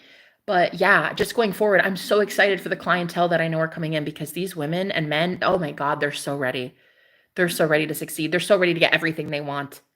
And I can't wait. Personally, I can't wait to meet the people I'm about to meet. These are winners. These are winners who are so fucking ready to win, bitch. They're ready. No one's going to tell them no except themselves. And I'm here to tell you to pull your head out of your bunghole and start winning. I'm here to tell you to win at life. Go win. Go win. There's no losing. The universe is infinite and it's your playground. You're supposed to win. You're supposed to win every single battle. There isn't even a battle. There isn't even a battle. Like, even when the Wi-Fi went out yesterday, I mean, I might have been butthurt about it, but even that worked in my favor. Even that worked in my favor in getting me to talk to my roommate who's smitten, and we flirt together. It's fun. So, like, even that worked in my favor. You see, you never lose. You don't lose. You can't lose. There is no losing anymore. Guys, it really is that easy. You win. All the time you win. Then why are you losing? Bitch, I'm not losing. I win. Tell your mom to call me. Can you tell your mom that I said hi? Because she's out here trying to find another daddy. And I don't like that very much. So could you please have your mother call me? Thanks. Because I win with her every night, honey.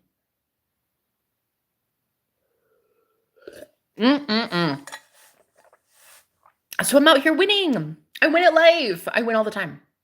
And I just can't wait to meet these really, really cool powerhouses that also really, they win. They win, we win, we win, we win. Game over, we win. We own the Matrix. The Matrix has been hacked by us, God. God's people have hacked the Matrix. This is your Matrix. Make it your bitch. I'm going to leave it there. I love you guys so much. You're so cute. You have love flowing through you. Oh, Farah, I love you, baby. Thank you. You too, sweetheart. It takes pure love to see love in another. And I thank you. I thank you for being here. Thank you for being proof positive that the viewership that I'm about to have on my channel, nothing but love. Nothing but love, happiness, joy. Oh, I'm so excited. Thank you, guys. I love you. I'll talk to you later. Bye-bye.